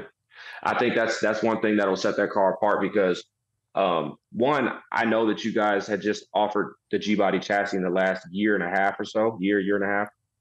And I personally haven't seen that many of them, at least not people on Instagram or people that have a lot of clout, so to speak, with them. I don't know. I don't know the ins and outs of the business. So I don't know how many y'all sold or not, but I would love to, you know, obviously be that guy to, you know, with that car, knowing that that car has such a following. People love the car, to show like, this is what, you know, you could take a stock G-body chassis that you got to worry about not knowing the predictability of how it's going to perform, especially with something like my power. What kind of power is that thing making? Man, I'll be honest. I'm not a numbers. I'm not fond on. I'm not fond, but I don't really care so much about numbers. I just know that the thing gets squirrely. Yeah, it gets squirrely. It'll break tires loose at 60, 65 mile an hour on the highway. Dude, you got to come as soon as the weather breaks here in Chicago. We've got that Grand National here. Yes. Twin turbo LS motor. You got to come out here. Scott will let you rip that thing. Yeah, you need to drive it and do a review. Yeah. That's not even a question. Jump in that thing, take it for a rip, stretch its legs. You'll be sold. You'll be sold on the chassis, because that thing absolutely gets after it, man. Yeah. Well, that's just icing on the cake, getting to drive that car, because I was already sold on the chassis. I already want one. I'm not even worried about that. Oh shit! We brought it back to the. Now that I think about it, we brought it back to the customer, and Scott's got it. It's in his shop. So. You gotta do that, man. Set it up. 100%. Yeah, you gotta get 100%. Yeah, because that's actually one of my things that I've been wanting to do. You know, having known a lot of you guys in this industry, like that's one of the things that I'm humbled about, is to be able to call you guys, you know, my friends, and be able to reach out to you guys, is that I have access to be able to, you know, see these builds. But one of the things that I've wanted to do, and I've seen a void in the creative space, is that, you know, people don't get to see the behind the scenes of how you guys create these cars. You know, they'll get to see maybe a couple of pictures that you post on Instagram, per se, of the build, but nobody gets to see the inner workings of Roadster Shop. Now, I don't know if that's necessarily how you guys have it set up, like you don't want people to know, but there's some shops that just don't have an outlet or don't know how to show. Sure. You know what I'm saying? And I think, you know, with like me and my dad, we used to watch How It's Made a lot. Oh, yeah. On history, whatever it was. Love that show. Yeah. And I think that is lacked in the automotive space in terms of content, because people only get to see the finished product, right? You guys pop out at SEMA with the Grand National, right? But like nobody saw anything of like how the process takes. And it may not necessarily be that car, because that car was under wraps or whatever, but just any like customer build, nobody knows the process of like what it takes. Like the customer brings in, you know, this car, and this is kind of the progression of how it takes, the Roadster Shop takes to build a customer's vehicle.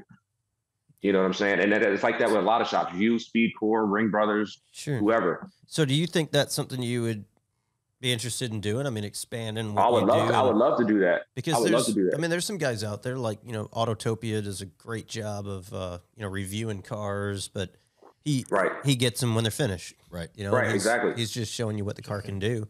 There's not a lot of guys out there that have the following, you know, or the reach that you do, that get in like through the process, the build process.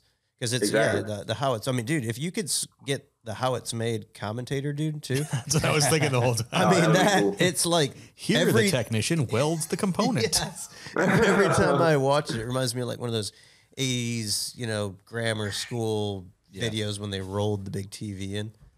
But yeah, let's get a little more stuff. Not a long documentary format, but a little longer than a reel, of like a little bit more in depth of kind of walking through the process. You could go down to Silvaggio's and look at the GT. He's getting that GT. Yeah, we could. So I think like it would work out to where, and this is something because I didn't put forth a lot of effort into creating, like, to pushing my YouTube from the early start, and that's kind of been a little bit of a detriment to myself. So with this, I feel like that would be, if a network didn't pick it up, right? If I just did this kind of on my own accord, I feel like this would be a really good way to push my YouTube, right? And again, it doesn't have to be super, super long episodes. It could be a way to kind of condense it down to give like an overview, but just enough content. And then to promote it, you know, obviously I don't have a bunch of followers on YouTube. I would just create short reels for Instagram and then just push people to see like, hey, if you want to watch the full, you know, walkthrough or whatever of Roadster Shop's, you know, inner workings, go to YouTube and da-da-da-da-da. So do you find that Instagram is a good tool for driving like YouTube growth? It can. It just has to, you just have to be, you have to be purposeful about the kind of content that you use to promote that. Like, it has to be engaging enough to be like, because people are lazy, right? People are lazy enough that they don't even want to click a link. It's so sad. You know what I'm saying? But if you create something enough that's engaging enough, they'll want to go and watch the rest of it.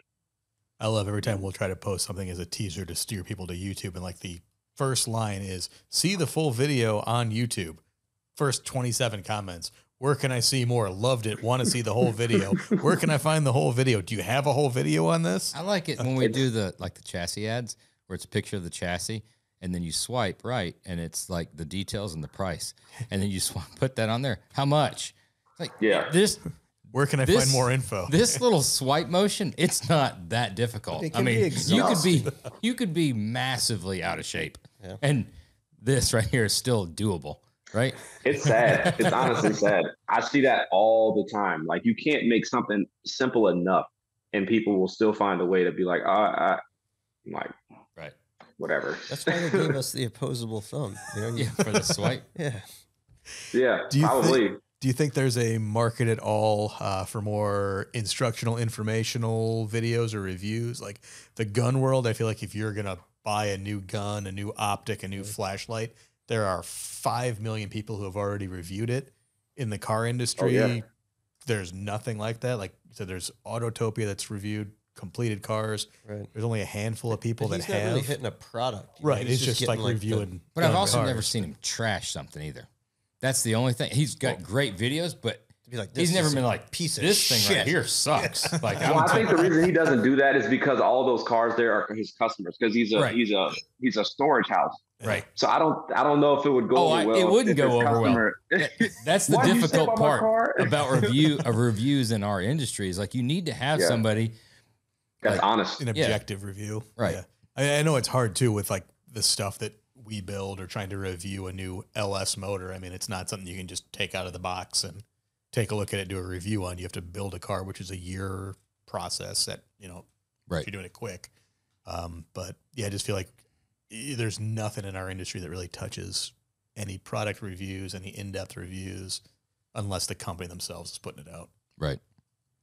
Yeah, I would agree with that. I mean, the only thing I do with reviews is I get to review new cars, and you know, most of the time, like there's no money exchange. Like I just do it just because it's a fun thing to do. I've wanted to review cars ever since I was a kid. Excuse me, like watching Motor Week and all these other, you know, shows or whatever where people were reviewing cars. I was like, man, I would love to be able to do that. So I got into being able to do that. And I mean, while I do have a good connection with Dodge and Chevy, I have no problems pointing out like flaws because they're not paying me. So I'm like, whatever, dude. Right. You know, if I feel like there's a problem that somebody else thinks is a problem and you probably should fix it, you know, and it's even if they were paying me, I mean, I don't know if I necessarily put it in the video, but I would probably come to them on the backside and be like, look, this is what I found that you probably should address. You know what I'm saying? Pivoting off that a little bit, tell us about the Dakar trip. I was following some of that on Instagram. First of all, it looks like the BF Goodrich took care of you pretty nice. 100%. 100%. That was arguably one of the coolest experiences of this whole social media thing that I've ever had the pleasure of doing. It was really kind of a kind of a out of nowhere invitation too, because I had a previous relationship with BF Goodrich as my tire sponsor. But my guy that was my contact had moved positions to a sales position, and then COVID hit and I didn't have any contact. So I got invited to Petit Le Mans here in Atlanta back in October, and I met the girl that replaced him, and we hit it off. Her and her boss, liked me or whatever. And so like a couple weeks later after the event, she reaches out to me. She's like, "Hey, it's not official yet, but we might be going to Saudi Arabia for the Dakar rally." And I was like, "Oh, it's sick." And she's like, I want you to come." I was like, "Okay, say less. That's cool with me." So this was my first time out of the country too, and I'm going slap across the earth. And, I honestly, it couldn't have been a better experience because, again, BF Goodrich obviously is a really, really big company.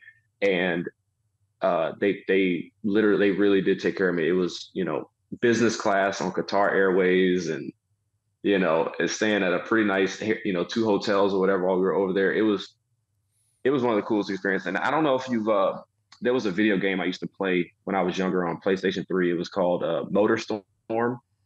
And I don't know if they based that game actually around Dakar, but it had a lot of the similar vehicles that would race in the Dakar rallies. So you had ATVs, dirt bikes, buggies, trophy trucks, the big, basically big rigs, the sport rigs. And basically to get to see all of those vehicles race in real life was like basically like playing MotorStorm in real life. It was super cool. That's wild. What do they call those big like cab over? Yeah, and who the hell decided that's a good idea to race those? They are wild to watch. Just so they're called support rigs.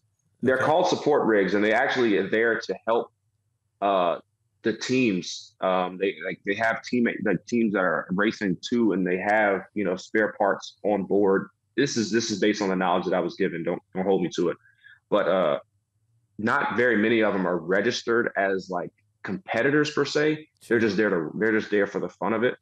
And I could be lying. I don't know. This is just kind of what I've been told. It's the way you're delivering it. Let's roll with it because it sounds good. So just if somebody comes in after the fact and corrects me, just know that they're probably telling the truth and I'm lying.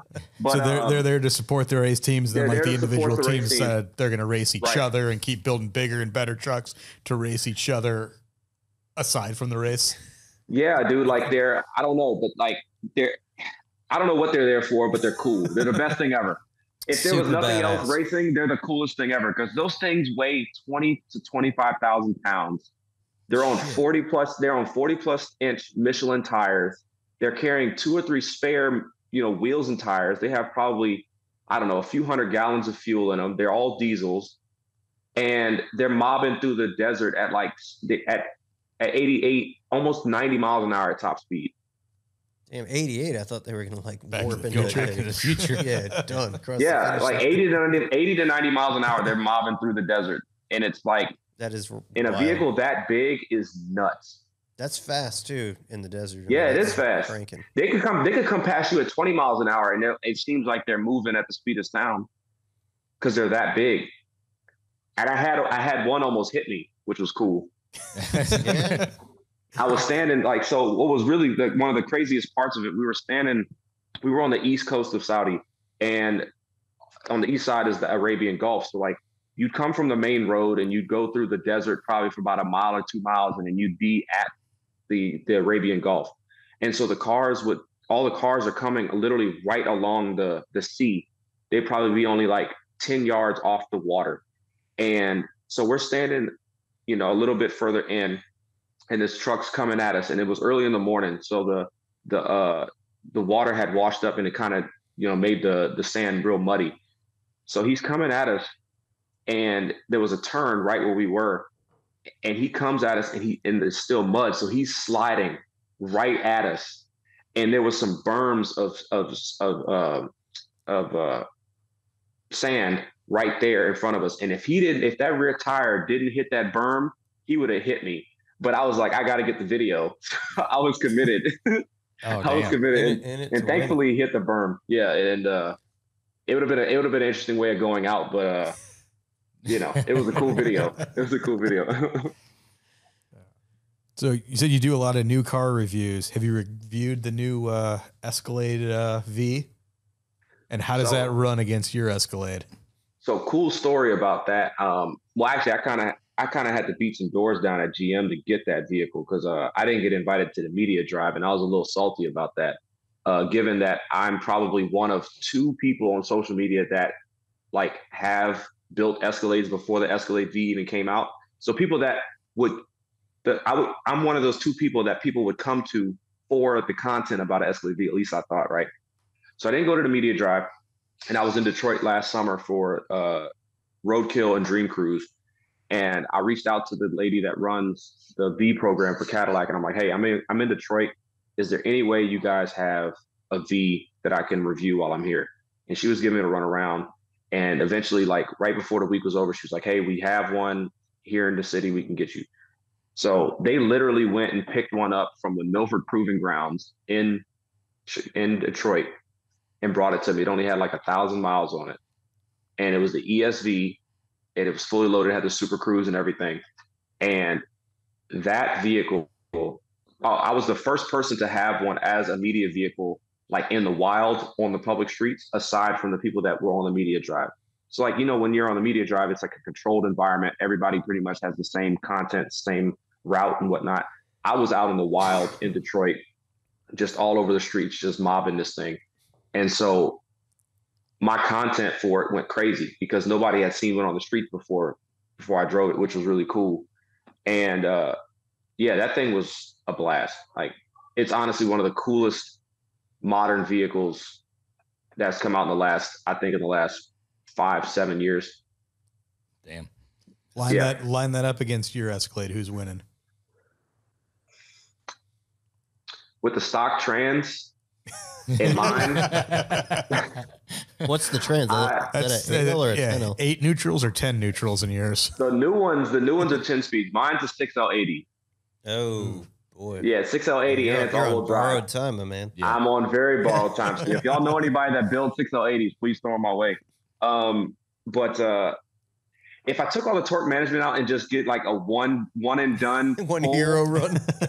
Yeah, if I turned my motor up and I did a one and all pull, I think mine would actually give it a little bit of a run for its money. What do you got, a Whipple on it or what?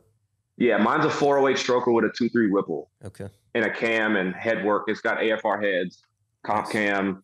So like with mine fully turned up, and we put a smaller pulley on it, it will make 800 wheel.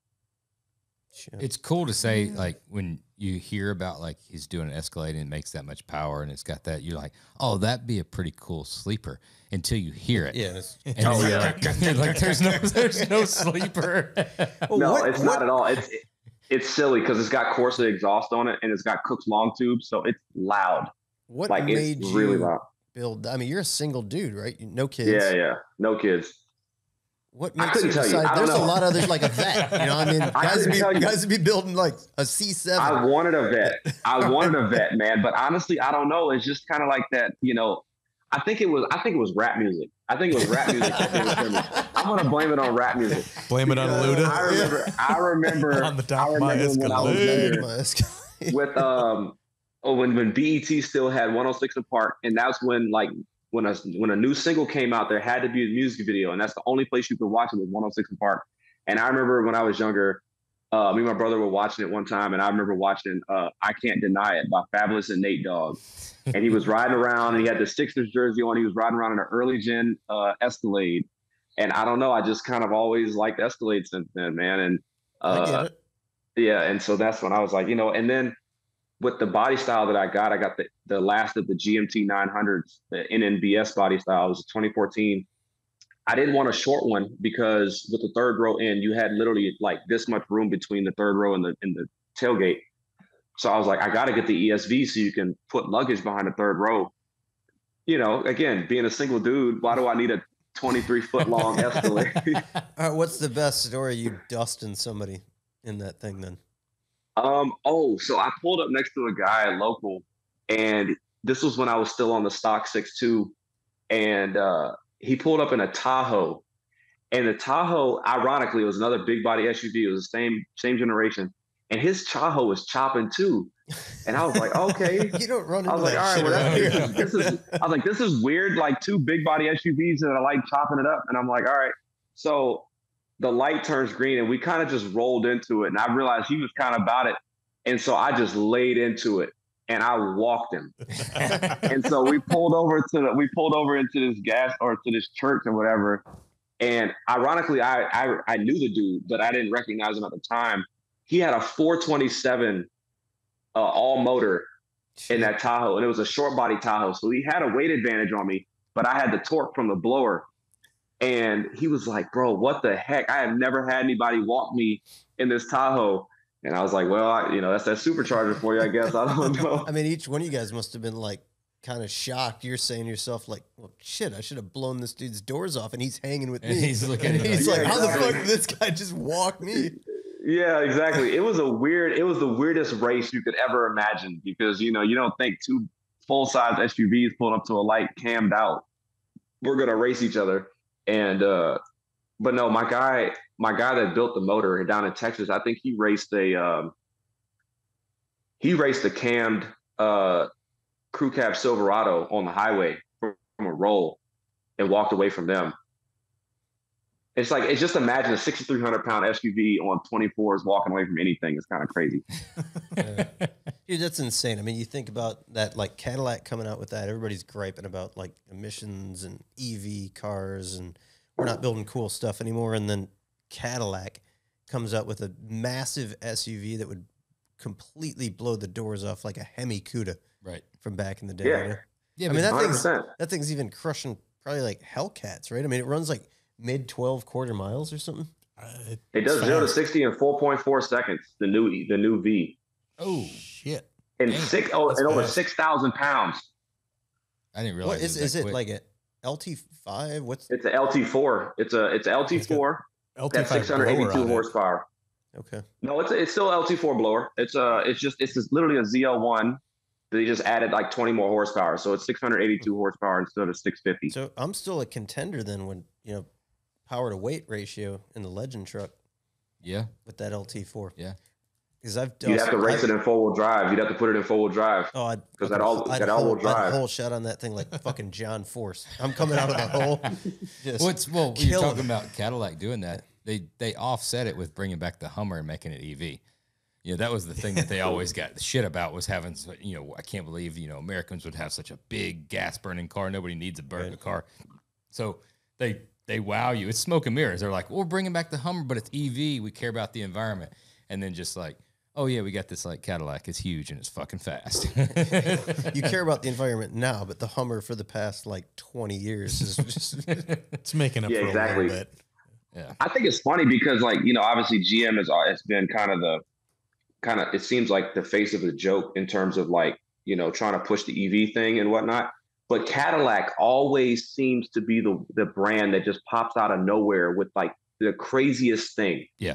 You know what I'm saying? Like just out of left field. Like, I don't know if you guys remember before the CT4 and the CT5V Blackwing, right? In 2019 and 2020, they came out with the CT6. I thought you were going to say the Catera. Oh no! Heck no! Heck no! That thing was trash. But no, in 2019 and 2020, they had the CT6, the big body sedan that had the 4.4 liter twin turbo V8 that was called the Blackwing. Yep. Mm-hmm. And it was proprietary to just that car. So I remember I had gotten a CT6 Platinum that had that same engine that was rated for 500 horsepower and 500 pound-feet of torque, if I'm not mistaken. And then they had the V model that was the same engine. It just had a little more horsepower. It's 550 horsepower and like 550 torque or something like that in a big S-Class competitor sedan. And that car was a sleeper. And they only made like 600 of them. Wasn't that the one? And they only used that engine for that car. Like it was inboard. They were hot V, so they were inside the plenum. It was so weird. That was their first Super Cruise that they came out with too on that car, wasn't it? With the Blackwing on that one. My wife still to this day wants one of those cars. Do you have to do They're fast. to use a Super Cruise? Yeah. That's every commercial. They start doing that. And we will rock you. You haven't seen any commercial for the Super Cruise? No, I haven't. Oh. They're driving, and all of a sudden the guy just starts going like this, takes his hand off the steering wheel. And then Josh was so confused. He was like, what are you talking I was like, I'll go with it. I thought that was a thing. I thought that was a thing. Here we go. But yeah, I was just looking online, and like those V models are not like, they're rare. And I remember I saw there was one in Scottsdale that was like still like $70,000 and had 20,000 miles on it. It is a little crazy, man, when you think about Cadillac. Like, they started with that North Star, right? Today it's kind of a joke, but the North Star was badass. For its time. I mean, they were putting them, remember they were going in sand rails and shit and just ripping. And then the CTS-V, I mean, that crazy for its time. Yeah. And now they've got... They were just coming out with the Escalade. It was like the first luxury SUV. And so the Escalade V, the new one, it lives up to the hype, huh? Oh, 100%. 100%. Now, I don't know if I'd spend any more than MSRP. You know what I'm saying? You got the short Gs, or what are they? 150 grand for the short and 160 for the long. Yeah, but they asking, but over, People asking over 220. People asking $220,000 for a short one. Well, what's the deal now? You said everything's going like they're selling it with a few miles on them. Isn't that what they're? What's the there's been a bunch of because local dealers that they'll sell it to like a sales manager or something, and then they'll sell it used with 500 or 1,000 miles on it. So Cadillac or GM won't fuck them on them? Yeah, and they're selling it for like 20 grand over sticker with 500 to 1,000 miles on them. It's always a workaround. It's silly. It's the same thing with it's the same thing with the Z06, man. It's like, you see guys selling those things for 100 grand over sticker, and it's like, come on, bro. But the problem is there's goofballs that are buying them. Yep. Yeah. The Z06 and they're only going to keep asking it if people are going to pay for it. Have you drove one of those yet? The new Z06? No, man. I'm kind of bummed about that too, man. I don't know what's going on with GM. They haven't included me in any of the Corvette stuff, like the C8 stuff, and it's kind of pissing me off because I'm like, again, I kind of feel like I had to beg Cadillac to get the V, and I don't even care if they see this. I want to let them know because, like, I'll be honest, like, I don't know what their thought process is. I don't know if I did something wrong to them or whatever the case, but like, I don't feel like I had to ask to get the the Escalade V because, like, you're the Escalade. I feel like guy. I'm the Escalade. Yeah, exactly. But like, even with the Corvette, because that's my demographic. You know what I'm saying? Like that all goes to Amelia Hartford, doesn't it? Yeah, and she's the homie. Like, I love that girl. Like, she's doing her thing. So mad kudos to her. But it's like, I don't know. A lot of my friends got invited to the media drives, and again, this is not no shade. Like, I'm happy that they all got invited. I'm just surprised I didn't get an invite. So it's like I'd like to know what I did or why I'm not getting invited because I feel like I'm right there. Should be there or whatever. But how many views did you get on the Escalade stuff that you were putting out? Dude, one video alone, it was only 6 seconds long, did 6.6 million views on my Instagram. Ooh, damn. Shit. Yeah, exactly. That's a few. Exactly. I think you need a better marketing guy to kind of get that in GM. I need something because I didn't, how much money do you think it would have cost GM to produce a video or get content out to 6.6 million views? How much money do you think that would have cost them? A lot. So what's a Super Bowl commercial? Yeah, how does that compare to like something that, GM Performance or like the Block or, any other GM subsidiaries? Yeah, put out there. I mean, that's 6 million's got to be a. You obviously sent that. You sent that to him afterwards, didn't you? Oh, 100%. 100%. I showed him. I sent him all the videos, and I'm like, look, I would collectively from just me. The 4 videos that I posted on American Muscle HD and the 2 videos I posted on my personal got collectively probably about 10 million views. And I put no effort into any of them. They were all just like quick little videos. Right. You know what I'm saying? I put effort into one video. I had an idea that I wanted to do, and it took 3 takes, and it probably took like 10, 15 minutes to record it. Was that putting the Sixers jersey back on and replaying this? No. I should have done that. I should have got the braids. I should have put a Sixers jersey on. And played the song in the background. I should have done that.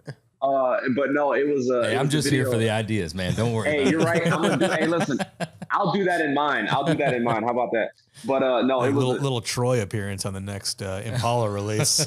There you go. Want to be a ball? That's a good song. Yeah, that's a good song. But no, it was my buddy up there. Are y'all familiar with M1 Concourse up there in Pontiac, Michigan? Familiar with it. Don't know him. Okay, so it's a garage community, that up there in Pontiac, and basically it's like they have a road course on property, and then obviously people have their garages and whatnot. So I got a buddy that has a garage up there, and when I go up there, he lets me stay there. So my video was basically I backed the car and I backed the Escalade into the garage, and you guys know I'm a sneakerhead, so I started the video where the person was outside recording, and I hit the garage door, and I walked in front of the truck, and you could see my shoes. I had a pair of Jordans on. And then I get in the truck, start it up, and then I revved it in the garage, and it's got a super loud exhaust note, so it reverberates. And then I pull it out of the garage, rev it a couple more times, and then I just got out and walked past the camera. So it was a simple video, but it still did like 500,000 views. I mean, they let you drive. Yeah, they let you drive the V for, a few days. I know and it's like they feel like that, and I'm like, nah, bro. Like I get it. Like, cool. I did ask to drive it. But where would you have otherwise gotten that much engagement? Right. Or how much would you have paid to get that much engagement? Right. So that's kind of where I'm at right now. It's like, I'm not conceited, I'm not big-headed, but I also know my worth. I was going to say that, man. I mean, you seem incredibly humble for having all of this power in your hands. Yeah. And that's, I think that may be a little bit of my problem, but it's just how I was raised. You know what I'm saying? Like I know that just as fast as I got this, it could all go away. I mean, it's nice because you could very easily be a dickhead, and I wouldn't. Right, and I don't want to be that guy. Podcast, but I'm having fun with it because you're. Well, it's interesting cool what you're saying though about, like you said, you showed GM how many videos you've done, and it, like you said, how much would you have paid for that? And it makes me think about, and I don't know, some people might have this business model now, but we get approached so many times from influencers or media companies, or, we're going to do, SEO and we'll handle your stuff. We've had how many meetings with these people? And we ask them the same questions about like, all right, well, how are you going to do this, better than we are? How are you going to do this better than we are?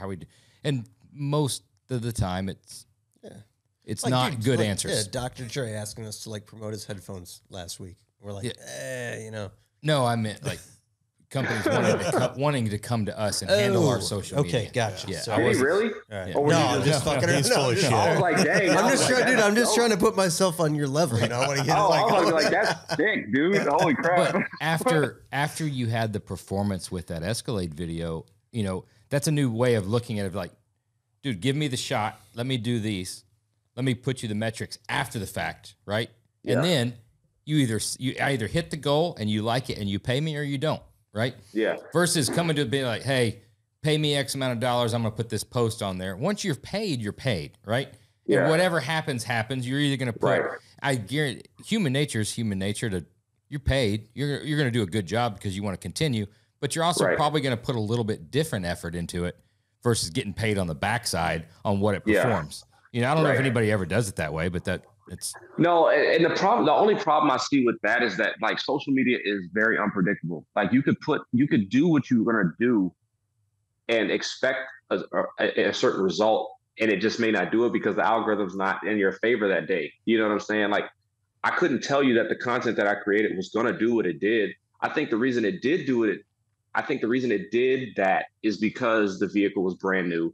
I was the first person with it. Nobody had seen it on the street, so I was doing things with a vehicle that had never been seen, you know what I'm saying? That was brand new. And that's probably why it caught on like wildfire, which is why I kind of wanted to. I agree that it is predictable. But I mean, coming from the buyer standpoint, I look at that as like, absolutely, to your point, it is predictable.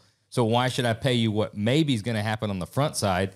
And if it doesn't, right? If it does happen on the backside, be like, guess what? It did this. Benefited. It blew my mind, and so now this is what you owe me, because of this is what it did. On the same thing, like you said, we could pay you X amount of dollars for a post or whatever, a set amount because we think it's going to do whatever. It's unpredictable. On the backside, it doesn't do that, and you're like, social media is unpredictable. I did my best.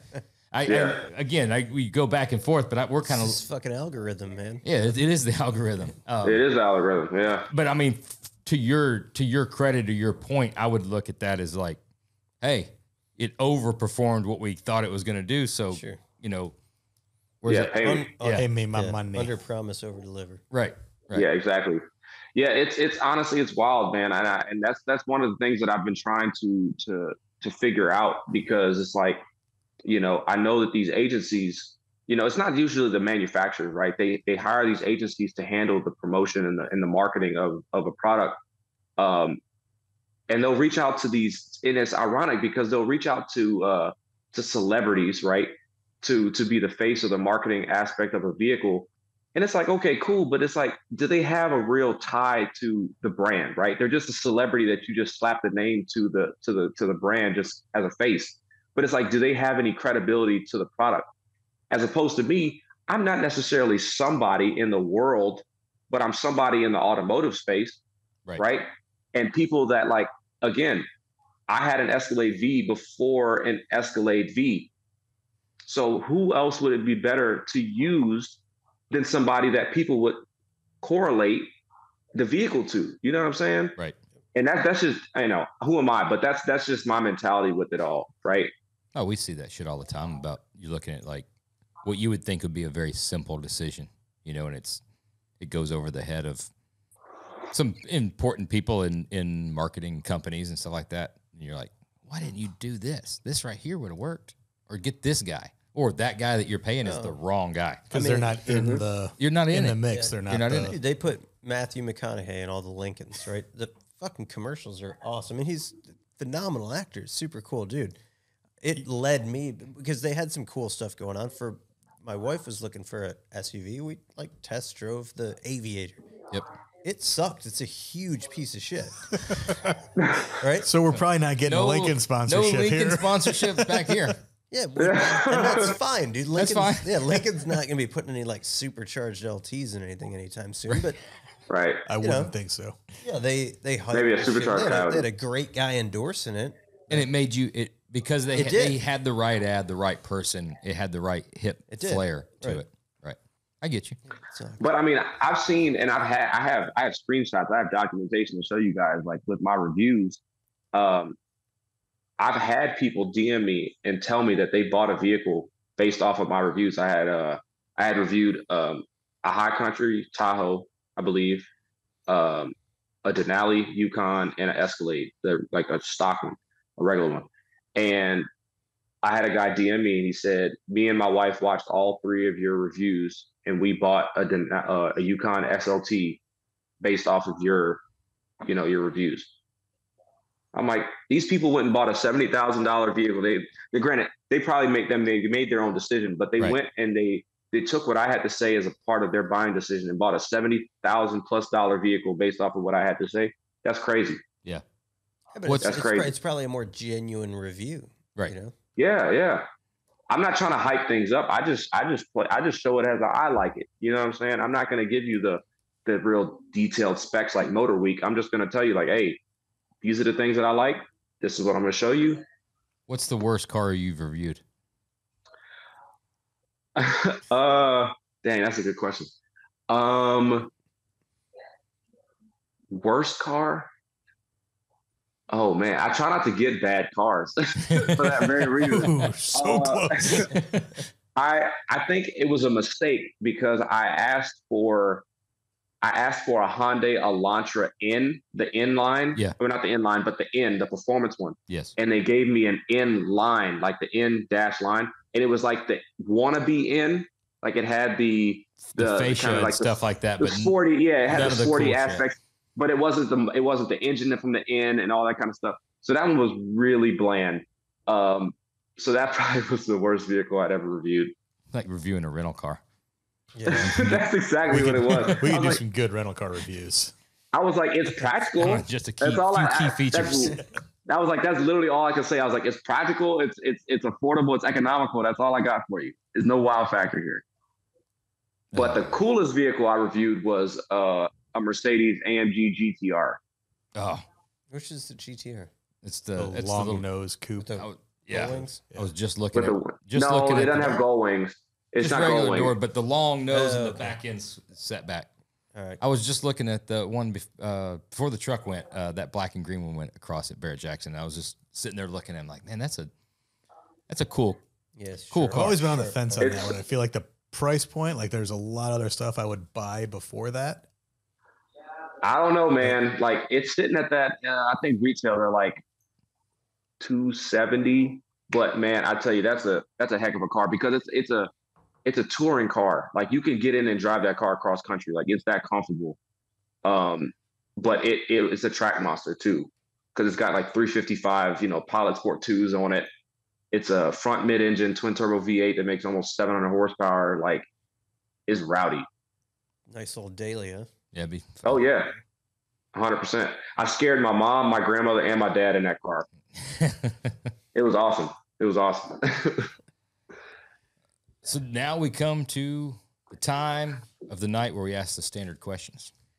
All right. Do we have the same standard questions, or are we going to deviate?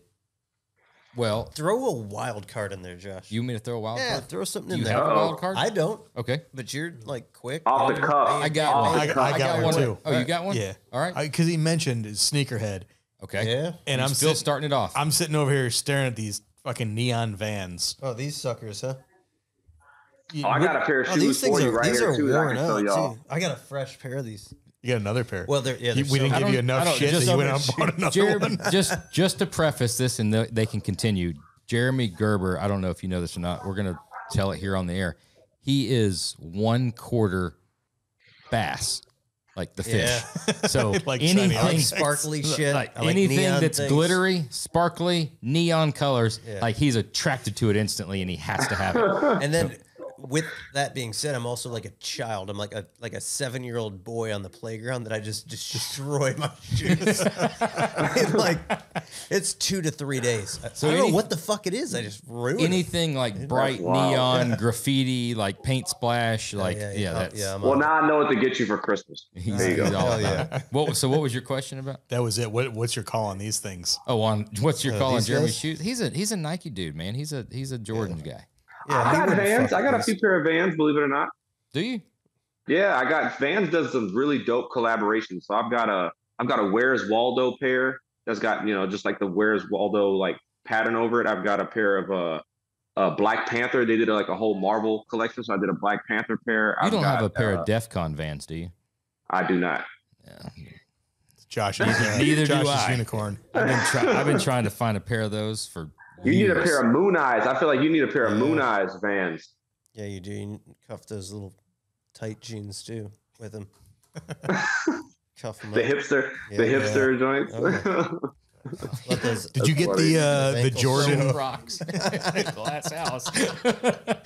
Tight jeans. Did you get the Jordan Lost and Founds? I do actually. I've been wearing the heck out of those. That's looking for those? I want that bad. I beat those. That's the shoe. I'm gonna beat those up, man. Jordan 1s. I firmly believe Jordan 1s are meant to be beat up. Now they're gonna stay clean, but they're gonna have creases in the toe box. The midsole is probably gonna get some scuffs. Like that's a shoe that's meant to be beat up. Do you do those crease protector things inside the Heck no. My son You is see those all kids, about that. My son is Yeah, all does about he walk like a penguin? Does he walk like a penguin trying to crease his feet? No, he always walks like on his toes anyway, but maybe that's the reason why. He's got to get those crease protectors and put them in so the toes don't get creased. What is the crease Man. protector? It goes like in here so it doesn't crease when you bend your toes. It goes in the toe box of your shoe. It's like a plastic. It's like a hard that shoe. basically It's keeps gotta be the like steel toe it's like a shoe. hard shoe. Wildly uncomfortable, right? I'm sure It has to be. Yeah. It has to be. But he's I can't just- imagine that. It's He's He's comfortable. trying to flex. The shoe Now, game, look. dude. The shoe game is wild. I got down with like one pair of Jordans. I mean, I dig them, and I made the mistake of getting like a half size too small, and I can't wear them. I got to find. But now I feel like I want somebody that would appreciate them because What size are they're they? fresh, like a 10 3/4. No, they're not. European sizes, huh? They're an 8.5. I wear a 9. Oh god! Right? He said- Yeah, Your son will wear them next year. yeah, he probably will. Yeah, those will be hand-me-downs. Yeah. That's funny. So I was telling one of my Okay. neighbors about these new Lost and Found. It's like a recreation of the original. And he's like, "Oh, I think I got a pair of those in the basement." I'm like, yeah, sure. He's like, "No, I think I got a pair of original Jordans in the basement." Went down in his basement. He pulls out original 1985 Jordan 1s. Really? That he's just Wow. had since. They're fucking Like awesome. $20,000. I tried to trade him a couple bottles of Pappy for him just so I could like put it on my shelf in my office. But yeah, wouldn't. Yeah, do it. those if they're in decent shape with the box, that's a $20,000 shoe. They're no box. They're in good shape. Oh, okay. If they're in good shape, then he could still probably get he probably still get $15,000 for them. That's nuts. For old ass shoes. For old ass shoes. So, because again, it'd be somebody that would put them on a mantle. Yeah, for real. That's all I want to do with them. What you got over there? my son's getting down with them now. So Wyatt is all about the Jordans. Right. So he texted me this. They're the Air Jordan 5 Retro Alternate Bel Airs. Oh, yeah. Yep. They're fucking $200 and something. Yeah. What do you? Yeah, it's like cheap for what these things are going for. What do you think nothing, shoes? dog. What do you think shoes cost? For a kid? That's nothing. Yeah, he's got gonna. For a He got a kid, flex. yeah. He got a flex. Yeah. He needs to flex and get a damn job. That'd be a pretty good dad thing flex. I've ever heard in my life, bro. Golly, that's the most dad thing. That's so funny. He's got a birthday That's so coming up. funny. Yeah, he does. All right. So Well, we're talking about shoes here. What are you way back rocking? when Oh, these shit. are damn. the Air Max, the Atmos Japanese outfitter Air Max ones. These are the Animal Pack that they retro. These originally came out in 2006, but they retro these, and these are from 2017. If they had just one more brighter color on it, that'd be right up your alley. It'd I'll match tell you your one cap. thing. Yeah, I'll tell you one thing, dude. If this was high school, there would be a mechanical pencil blowing right through that fucking air pocket right now. Were you that? Were you He was yeah. that kid. Yeah, and when you You were destructive. when you're sitting in gym class and that kid's kind of sitting like Indian style with the foot over to the No. side, and you just That's Oh man, we would have been fighting. yeah. You don't blow a bag out. We would have been scrapping, dog.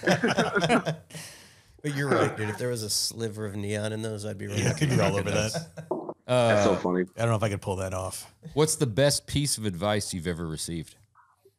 Probably be, dang, it's probably something really, really good. But I would say save your money. You know what I'm saying? Save your money for a rainy day. I have a tendency, as you guys can tell, with my hobbies. I like to spend money, and Yeah, you got some expensive hobbies, man. it's tough, man. It's tough. And I mean, while I still, obviously with having the social media and stuff, like, how it goes, like I get stuff sponsored and whatnot, but there's, when the things you don't get sponsored, you still spend money on. So if I could go back and take from one piece of advice and go back and do something, I would definitely save more money. Go ahead. To piggyback on that, what advice would you give somebody coming from your field? What would you give somebody that would kind of relate to social media? I would say go into it with a plan. I didn't go into it with a plan because I didn't know what it was, right? But, with what I do know, and if I were to give somebody advice today that wanted to start social media, I would tell them to go into it with some general plan. It doesn't have to be to a T because things change, things deviate, but go into it with having some sort of idea of what you want it to end up being. So one of my things, we didn't talk about this, but one of my things, and I hate to even say this because it's so sad, but one of the things that I didn't do from the beginning was I didn't correlate me as Garrett Reed with American Muscle HD because of the stigma of what the automotive industry was. Like, people didn't want to see a young black dude in this industry. And I'd say want to, but I knew that there was going to be kickback. And in my head, I was like, I know there's going to be it. I know there's going to be it. But then there was one day I was just like, screw it. I was at SEMA. First year I went, it was 2015 or 2014. And I rode in, when they did the Optima street cars, they did the rollout of SEMA for Ignited. And I rode in one of the cars and I posted a picture of me in the cars or a video. And lo and behold, like what I thought was going to happen, I had people, state some negative things. You guys can imply what I'm talking about on the post. But then after that happened, I was like, you know what? My theory was confirmed, but what did it do to me? It didn't do anything. So I was like, you know what? Screw those guys. They're not going to define who I am. They obviously don't define who I am. They're not going to keep me from doing what I want to do. And from then on, I, made it more of a priority to post myself. And that's what you were talking about, Josh, when you started seeing me more on the page and noticing there was a guy behind the page or whatever. So now I'm all over it. You know what I'm saying? You'll see me in stories. You'll see me on posts, because that's what I want to do at the end of the day. But with that being said, I would say to tell people, like, if you want to do something, like, don't be scared to do it. Don't worry about what people are going to say, because people are always going to have something negative to say. To this day, there's people that still probably hate the fact that I do what I do, but it's just jealousy at the end of the day, and it's not gonna stop you from doing what you want to do. You know what I mean? So yeah, I would just say go into it with a plan and just don't be afraid of what's going to come of it. Just do it. Yeah, that's good stuff. I mean, yeah, as much as we talked about earlier about people feeling emboldened or having the freedom to just share their comments. I mean, I'm sure it didn't come as that big of a surprise when somebody would tell you that they didn't like the color of the car you posted. I'm sure you tell them that they didn't like the color of your skin wasn't exactly surprising. I mean, no, I can't believe you post a truck. Trucks fucking suck. And then, I mean, Dude, you're asking somebody to give their opinion, which is stupid. A viral video of you whooping some dude's ass would also be right. And that's good thing, that's good for ratings too, because it's 100%. That's 100%. And it's like, and it's like I've only gotten love when I go to these events, and especially particularly now, like I see when we were at Barrett Jackson, I had people come up to me, and in passing, like I'm walk past people, and I see them kind of like look at me. And so I turned around thinking like, they know me or whatever. I turned around and this dude was like, man, dude, I've been following you since like the beginning. And he introduces me to his wife, and it's cool. Like I introduced myself, he introduces himself, and it's cool. We just keep it, it's like, but dude, like if I didn't put myself out there, I wouldn't have those interactions. You know what I'm saying? And like that stuff means the world to me. Oh, but just think if you'd have hid behind American Muscle HD all these years and show up to Barrett Jackson and walk around, who the fuck's going to know who you are? Nobody, exactly. And you'd be like, hey, I've got this page. Like, I know I've got like almost 3 million followers. And like, I'm like, yeah, dude, okay, whatever. Like, send me the link or give me the email, Yeah, I mean, dude, honestly, it is, I would say it is what it is because the personality you bring and the charisma you bring. Yeah. Because otherwise, I don't think it would be shit. I mean, it would do all right, but it wouldn't be what it is. Right. It wouldn't have the same. I wouldn't be on this podcast with you guys. That's why. That's the way I look at it. You know what I'm saying? I wouldn't have the connections that I have. I wouldn't have the friends and the notoriety, so to speak, in the industry if I wasn't the way that I am, and kind of make that decision of like, you know what?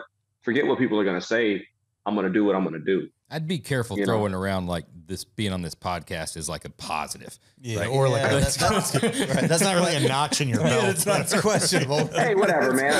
I'm just saying I'm trying to gas y'all up. You know what I'm saying? I'm trying to gas y'all up. All right. That's funny. Favorite car movie and why?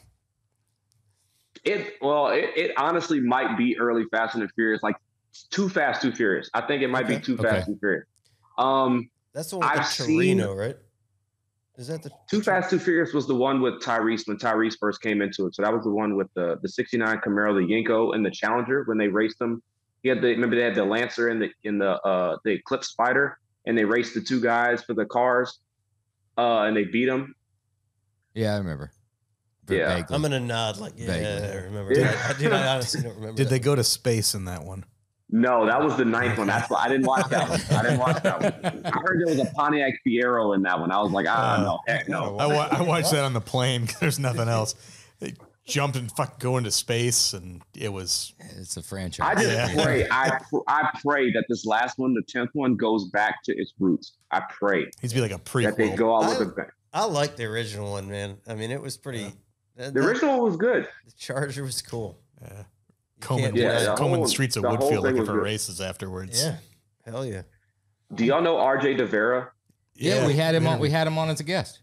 Oh, awesome. Okay, so it took a while. Obviously, I became friends with him, and to know that he was the one that was. First of all, I didn't realize he was as old as he was. Yep. You know what I'm saying? And then to find out that he was the guy in playing the PlayStation in the first one was crazy. Dude, that was my era back in the day at Nopi. Before it went to the racetrack, when it was downtown at the fairgrounds. That was way back in the day. He wasn't even born yet. He has no idea what you're talking about. Yeah, he was born. I was born, but I was like 5. This is cheetah hair, Josh. Is it? Yeah, it was. He said, yeah. Okay. You're being fucking hurtful tonight. I'm telling you what. Dude, hang on. His shoes with your hair. It would have been a look. His shoes. Oh, his shoes. Yeah. I'm gonna need to see a picture. I'm gonna need to see a picture of what you're talking about. I'm sure now. my wife's probably got some. I've tried to get it out of her. She won't give it to me. She uses those for. He lives right down the street from me. I'm breaking into his house. All right, bet. Sounds good. Send those to me. There's a picture of the hair, like the leopard print that matches a leopard print shirt. I had the shirt on. Oh Lord. Oh Jesus. We're getting a hold of that. Yeah. With some white K-Swiss. Oh, and some hill figures. some fringed, some hinged, some fringed hill figures. Oh Lord. Yeah. Did you pie cut the bottom so they kind of spread out a little bit? I looked like the cartoon kid that used to draw back in the day. Remember where you'd come out? And they came over the shoe. This was way before his time. He's thinking about that like bell bottoms. When we were That's what I was thinking. I thought you were talking about bell bottoms. That's wild. No, I was in Atlanta in like 90. I graduated in 97 and I was in Georgia. So this 95, 96. I had a couple pairs of cross color and I had crisscross was big. I mean, we wore it backwards for a little bit. Oh, you're talking about like the parachute joints. Yeah. Kind of the ones that just a flare at the bottom. Yeah. Arthur Arkish wore his jersey backwards. Did he? To school. One time. If you wore your shit backwards back then. You were hard fucking cool. Him and Mac Man's off the hook. Dude. Yeah. So was the 90s, was 95, 96, was that before Freaknik in Atlanta? No, Freaknik was going on, and then that was a little before because Freaknik I think was 98 or 99 for the. I could be. Yeah, that was like Jermaine Dupri area. That was Jermaine Dupri era. I'm gonna be honest with you. Might come as a surprise. I didn't go to Freaknik, and it wasn't a thing for me. I do remember when being in Birmingham when I was at the rim shop. That was a big week because everybody was getting ready. I mean, from Birmingham would drive to Atlanta for Freaknik. I don't even know what the fuck you guys are talking about. It's like a giant block party. Yeah, it's just like a huge block party. So I mean, we'd sell shit tons of rims just to get their cars ready and then drive to Atlanta for Freaknik. And it's just cruise. Everybody's just cruising. What's the word you're saying? Freaknik. Freaknik. Yeah. Okay. N-I-C-K. Yeah. Or N-I-K. I can't remember. But, yeah, N-I-K. Yeah. Yeah. You got to Google it. I'm not going to Google it. We're not setting you up. Like, it's not like a bad thing. I promise. All right. What's your best SEMA story? Best SEMA story. Are you trying to find somebody to rival yours? Or is that? Oh, now I got to know what yours is to see what mine's going to be. I've told it once, and that'll be the last time I tell it. You have to go back and find the episode that I tell it, because that will never be told again. You got to tell me what episode it is. You got me drunk to tell it that time. I don't remember. Well, I'll figure it out and I'll text you. I want to say it was at SEMA. It was at one of the like parties. And I vaguely remember this. I was actually talking to my friends from Chevy Performance. Well, they're photographers. They used to work with Chevy Performance.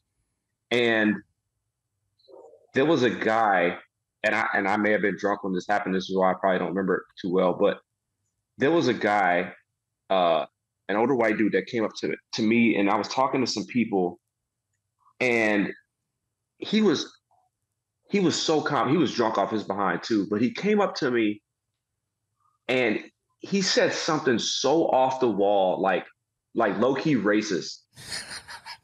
Like straight up, and not even low key, like straight up racist. Just real racist. Yeah, like it wasn't real racist. And I remember like being so so surprised that he came up to, and he said it in a way like he was like, was he being? You know what I mean? He was being friendly with you. I guess he kind of looked at me like you know what I mean, and I'm like, no, like, do you see my skin color, dude? Like, what are you talking about? And all I remember is like my friend Andrew. He's Andrew Link. I don't know if you guys know him. Actually, you might have known him because I think he shot one of y'all's car. I think he shot Rampage.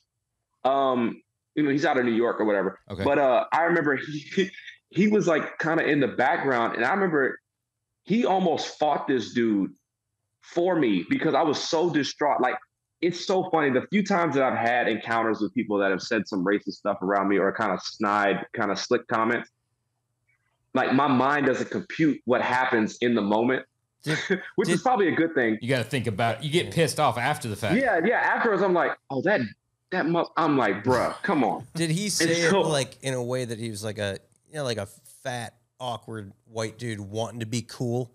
Like I think so. I think so. And he was because you got to understand, you bring like a level of cool that for he sure. probably didn't have. You know? Are you making excuses?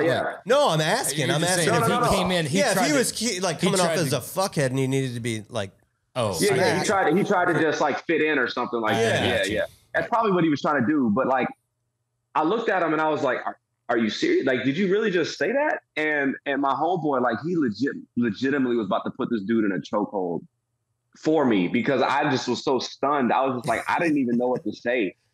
And it was weird. Drunk SEMA fights are always some of the best stories. Or Barrett Jackson fights. I mean, Barrett Jackson. Yeah, Cruisers almost got lit up. Fighting over a chair. This year? Yeah, just this last. Yeah, Brian, oh God, Brian Cruz getting into. But I mean, to be fair, they're feeding you alcohol for a long time. Oh, dude, it's bound to happen. Yeah, and you got everybody's packed in and all that stuff. Dude, Scott and them didn't. Yeah. They held down that one little section of that room. Yep. The entire last 2 days. I think every time I walked past them, they were in that same spot. He might have. I think he rented that table. Yeah. Like that table. That was the Sick Chops vendor space for drinking. Yeah. I walked past him. I'm like, y'all are still here? He's like, yeah, this is our spot. And I'm like, all right, whatever, dude. I think this is going to be right up Phil's alley. Phil knows more about this than I do, but this is going to be, we're deviating from the standard questions. What is your favorite musical artist or group / different? What's your favorite song? Favorite musical artist or group? All right. I don't know how familiar you guys are with modern rap, and I'm not talking about mumble rap. Okay. Because I hold myself to a high standard here when it comes to music because I'm a musician, so I appreciate good music. I would say, all in all, Kendrick Lamar is probably my favorite artist. Okay. Have you guys familiar with Kendrick Lamar? I know who he is. I don't know his music. Yeah, I don't know the music. I'm more of an old school. I mean, I'm an old school guy across the board, but old school rap. Ice Cube, like West Biggie, Side, Tupac, West Side Connection. Ice Cube, that's Snoop that's where Dogg. it's at for me. For sure, I respect that. I just think of like who I could listen to consistently as a modern artist. Because if we want to go back, I mean, I've got a music catalog that that's a part of what y'all grew up with. So like Nas, like Illmatic, and Reasonable Doubt, and obviously Ready to Die, and Doggy Style, and whatever, Lethal Injection, all that stuff. So I know all of the old school music, but I would say Kendrick Lamar is probably my favorite artist as of right now. And then song, it varies. I'm gonna go on my Spotify real quick, and I'm gonna see what I'm vibing with. 2022 most played. Yeah, exactly. That should be something you call everybody out on. They need Oh yeah, that's a good idea. What your most played song was? Yeah. Played song 2022. We're fixing to What ask. was mine? I'm fixing to ask. I'd be I'm in fixing to ask trouble. Garrett to take a shot at Phil before we get to taking shots. What am I taking a shot at him for? You gotta guess what's Phil's favorite artist in the hip hop genre? I've got to guess that. Now you just you gotta guess. You already gave him a clue because he could have thought it was classical music. Could have been. I mean, you don't know. Favorite hip hop artist. Right. Okay, so I'm gonna guess. I'm gonna guess Eminem. Am I right? Yeah. Yes. Yeah. Garrett, he might have the same talent. I mean, that's not a hard one to guess. There's Honestly, how many hip hop artists out there's there? a lot of artists. There's a lot of hip hop artists. I pulled that one out my butt. I just kind of 40-year-old white guy listening to rap. I mean, no, float that out there. Come on. Yeah, but you roll back. Come on. All right, now let's rewind. 25 years to see what happens. What doesn't fit in the trunk of a 70 Dodge Challenger? 2 10-inch Rockford Fosgates in a box. Were they 10s or 12s? Yeah, They they were missed. 10s. They missed by 5/16 of an inch. Holy crap. Which means No, they you didn't. can force a decklet around that. It will latch, right?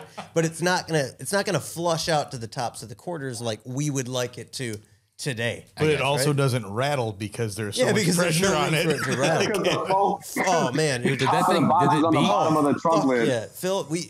We went to a garage sale and there was a box with Rockford Fosgates. Fosgate punches. Yep.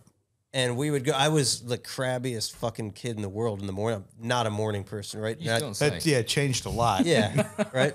So we'd be driving to school, and it's like a goddamn rap concert on the way to school every morning. I mean, this shit, it is blowing the windows out of the fucking car for the 15 minutes we're driving to school. And still to this day, I can rap every single lyric to every West Side Connection song ever. Because Phil would just crank it. Sick. Everyone. That's awesome. That's awesome. Honestly, I couldn't tell you my favorite rap song. I'd have to go back and see like what my 2022. There's a new rapper, a modern rapper by the name of West Side Boogie, and I've kind of been on his music real heavy. There's a song called Nonchalant, and I played that song pretty heavily in the late part of 2022. So I'd guess that was probably one of my favorite songs of 2022. Last up for the standard question before we get to taking shots. What is in your pocket right now? You're at home. Nothing. You might not have anything. Nothing. My phone is right next to me, but that's it. All Yeah, right. the Nothing's in my shoes were a pocket. solid pull. Shoes were a Yeah, solid the pull. shoes were cool. Shoes were cool. Yeah, we're good. I can show y'all a couple. Actually, hold on. Wait, one second. I got to show y'all one pair. Hold on. So, of all the shoes that I have, and I think I told y'all this, I have a lot of shoes. I have over 365 pairs, right? That's one This for pair every right day. here, exactly. figured that I out. know. Except on leap- that was a milestone that I Not on wanted to leap get year. to. Yeah, not a leap year. So this shoe right here is probably one of the oldest pairs, one of two, I think, of the oldest pairs that I've owned myself. It's a Jordan 4 Fire Red. As you can see, the paint is chipping off the midsoles pretty bad. This year, 2011 and 2012, they didn't do a very good job of the paint that they use on the midsoles. So I wore these shoes. I've owned these shoes since my senior year of high school, 2012. And believe it or not, they're in pretty good shape considering, despite the paint on the midsoles. But this is the first shoe that I wore overseas. So I don't think I'll ever get these shoes. I'll ever get rid of these shoes. I wore these when I went to Saudi Arabia. That's cool. Which was pretty cool. So I had to show these off. But Those I've are had those badass. since senior year of high school. And then I've got one other pair that I had since junior year of high school. It was a pair of Jordan 7s. And I still have those. So What are your thoughts on the hair Jordans? Remember those? yeah, the Jordan 7 hairs. Yeah, because Yeah, I Those are actually don't cool. have a pair of those. Because those were from kind of spun off from Space Jam, the Yeah. Bugs Bunny joint. I actually don't have a pair of those. They're hard to find a clean pair on eBay because the material that they used on the toe box is really easily like it could get dirty really easily, and it's hard to find a clean pair for a decent price. So I like them. I want a pair, but I don't have them. I mean, we were fortunate, me and Phil, and not you, Josh. You were back in the days of they were like leather lace up, like I don't even know, they were wooden shoes probably. Yeah, but there's a it was like Claw. a claw. Yeah. an apple basket. But me for and a hoop. Phil grew up right in that sweet spot, in the late 80s into the 90s of all the badass Jordans. Yeah. I'll never forget walking up to the pencil sharpener in class in a fresh ass pair of just strutting in your brand new Jordans. That was the only reason you'd go to get your pencil Oh yeah, sharpened. yeah. was to You'd show sharpen off that the thing down the dick. damn eraser. Yeah. What was the there was a Jordan that was it was almost like the grain, like shark skin or the pebble grain. Cement. I don't remember what year. This had to be 95, maybe. 95. So that'd have been before the 11s came out in 96. It was a 2-hole in the tongue, I think, maybe. Oh, the 6s. Okay, maybe the 6s. What year were the 6s? The 6s came out in 91. Oh, this was later than that. Then this is later than that. Anyway. One of my best friends. I sat in line with him for like 3 hours. This was in Birmingham, right? I was visiting my grandparents. Went with him. It's a place called Just for Feet. is huge. Oh, fucking place. dude, the Just for Feet was awesome. Yeah. Dude, hold on. I picture you wearing like something that looks like bowling shoes. No, I wasn't In that era. Like just, Hey, bro, I think I was like, wearing Timberlands, honestly. Y'all might as well just box at this point. think Y'all I were was- going at each other. I think I was probably wearing Timberlands at that point. But anyway, we're standing in line. We waited in line. Michael Jordan was there autographing the shoes. Yeah. We stood in line for you like serious? 3 hours, and he got his shoes autographed.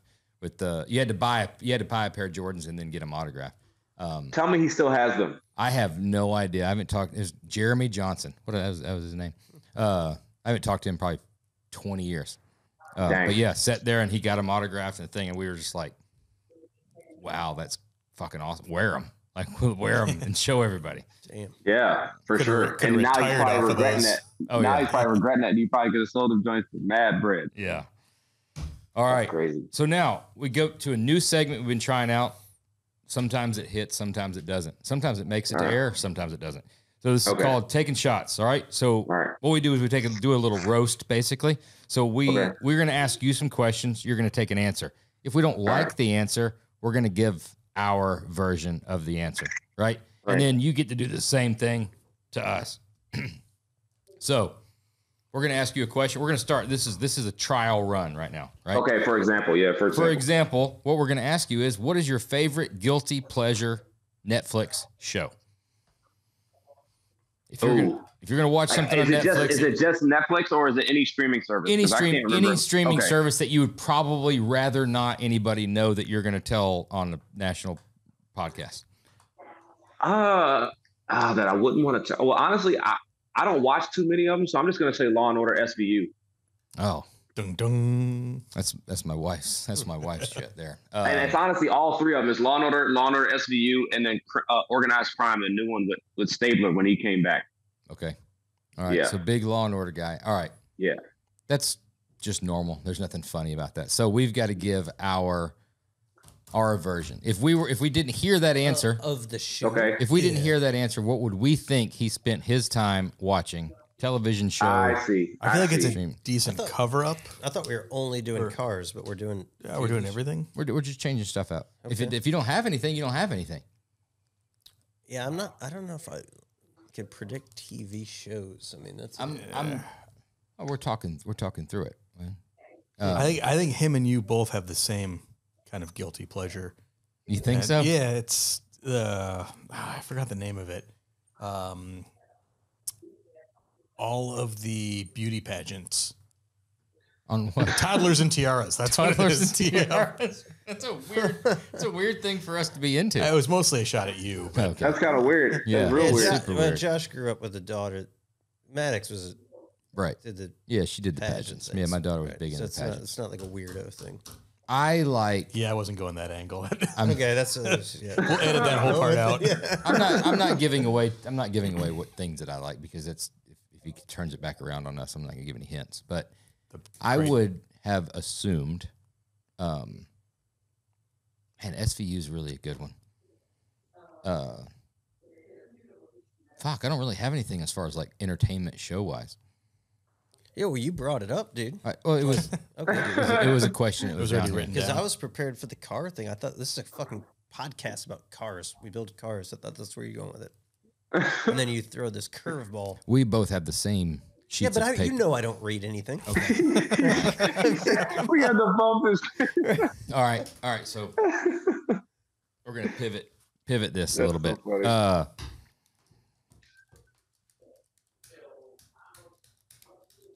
I mean, like normally we talk about hobbies. What you got?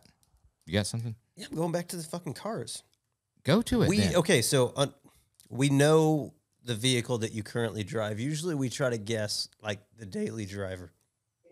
You know? No, well, you know that. We know. So that. we know it. So let's go with some hypotheticals. What maybe you would want to drive or other vehicles you desired to drive before maybe your fame and fortune. You know, something that you would have loved to have gotten your hands on. That would be a daily. Okay. That fame and fortune is very loose, but I get it. Yeah, we'll leave it. Yeah, we're just kind of. Yeah. All right. So what would the daily be if it wasn't the Escalade? Are you gonna guess beforehand? Or are you gonna let him answer? No, I've got two. I've got two in mind, And there's some theory behind it, because the Escalade, it kind of gave me a little background that you like a stock vehicle that already has a performance platform that can be built on, right? Okay. Right. And it brings up two vehicles. All right. So I've got the Mercury Marauder, because it was a fast ass production car. It was a race car 4-door. And the Trailblazer SS, because that is like the most widely turboed, like fast street. I see the Trailblazer. Sleeper. I see the Trailblazer SS. it's like the predecessor to the Cadillac, the CTS. A little shorter, but yeah, still it's 6.0 factory. That's wild, because my dad actually had an Isuzu Ascender, which was a cousin to fucking Amigo. Yeah, it's the same. It's the same thing. So he had an original. He had a 93 Isuzu Rodeo that he put like 200,000 miles on it. And then the oil pump went out. And this is such a tangent, but I remember when the oil pump was going out, we would have to, we couldn't stop at yellow lights, because every time we come to a light, the oil pressure would drop and the motor would lock up. You just kick it in neutral. I had that with a Chevy truck. Kick it neutral, and bring the RPMs up. It spins that pump a little faster. It was like a game. Every time that thing we come to a light, we'd hope that thing would shut off. And I remember one day it shut off and we couldn't get it fired back up, and that was the day we had to get it towed. But yeah, my dad had an Isuzu Ascender, which was the same body style as the Trailblazer SS, and I used to mob the heck out of the thing. It had the 4.2 liter inline six. I used to beat the heck out of that thing. I love that thing. But yeah, I mean, the Marauder is actually was a good guest, man. And I thought you were gonna go off of that and piggyback a little older back and say one of my dream cars. Impala SS. Impala SS. Exactly. 100%. We've got one in the parking lot. That thing chops like crazy too.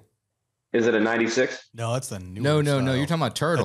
He's talking about Turtle side. Gotcha. I'm talking B body. I'm talking B body. Because they only made them in two Maroon colors and black. Yeah, the maroon. Well, three. It was 94 was all black.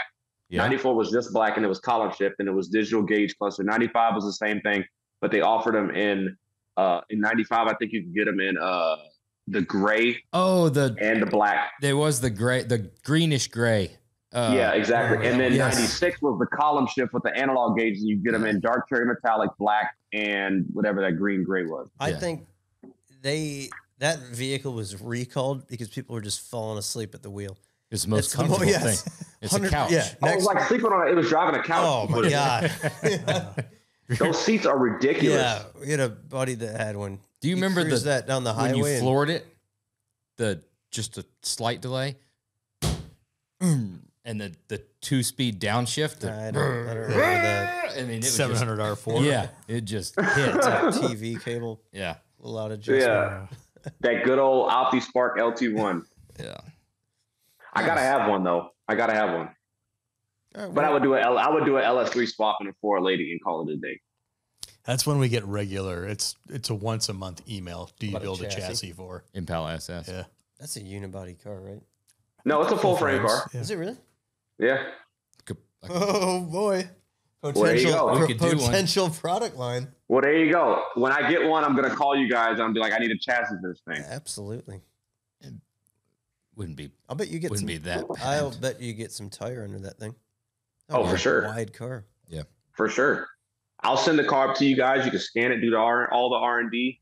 Has Pretty anybody ever properly built one of those, like dropped it right stance, right? Oh yeah, there's a good bit of them. Yeah, that's a good bit of them because they make I forget who makes a control arm, because I don't know if you guys remember, but the problem is when you see guys when they put bigger than like a 20 or a 22, the way that the tire would sit, it would sit too far forward into the wheel well. So like the first quarter of the wheel would be tucked into the wheel well. In the so rear you had to or get the it front? in the rear. Okay. So you had to get an extended lower control arm that would push the tire back center in the wheel well. That's kind of like the first mod you do if you put bigger tires. The Put second bigger mod wheels on is those things. replacing U joints. Yeah. And the third is to get rid of the OptiSpark Yeah. LT1. All right. All right. So how does the shot thing work? Or we just kind of free ball? You fire back. You fire back. We talked about daily drivers or alternate vehicles that one of us. So now then I got to ask you guys a question. You pick. Well, if you need to build yourself like some background information. If you want to ask a couple of questions to get a little. Or just so I'm guessing. I'm asking each one of you what your daily would be. Well, I'm guessing what it would be. You're guessing. You're throwing the shot. Okay. All right.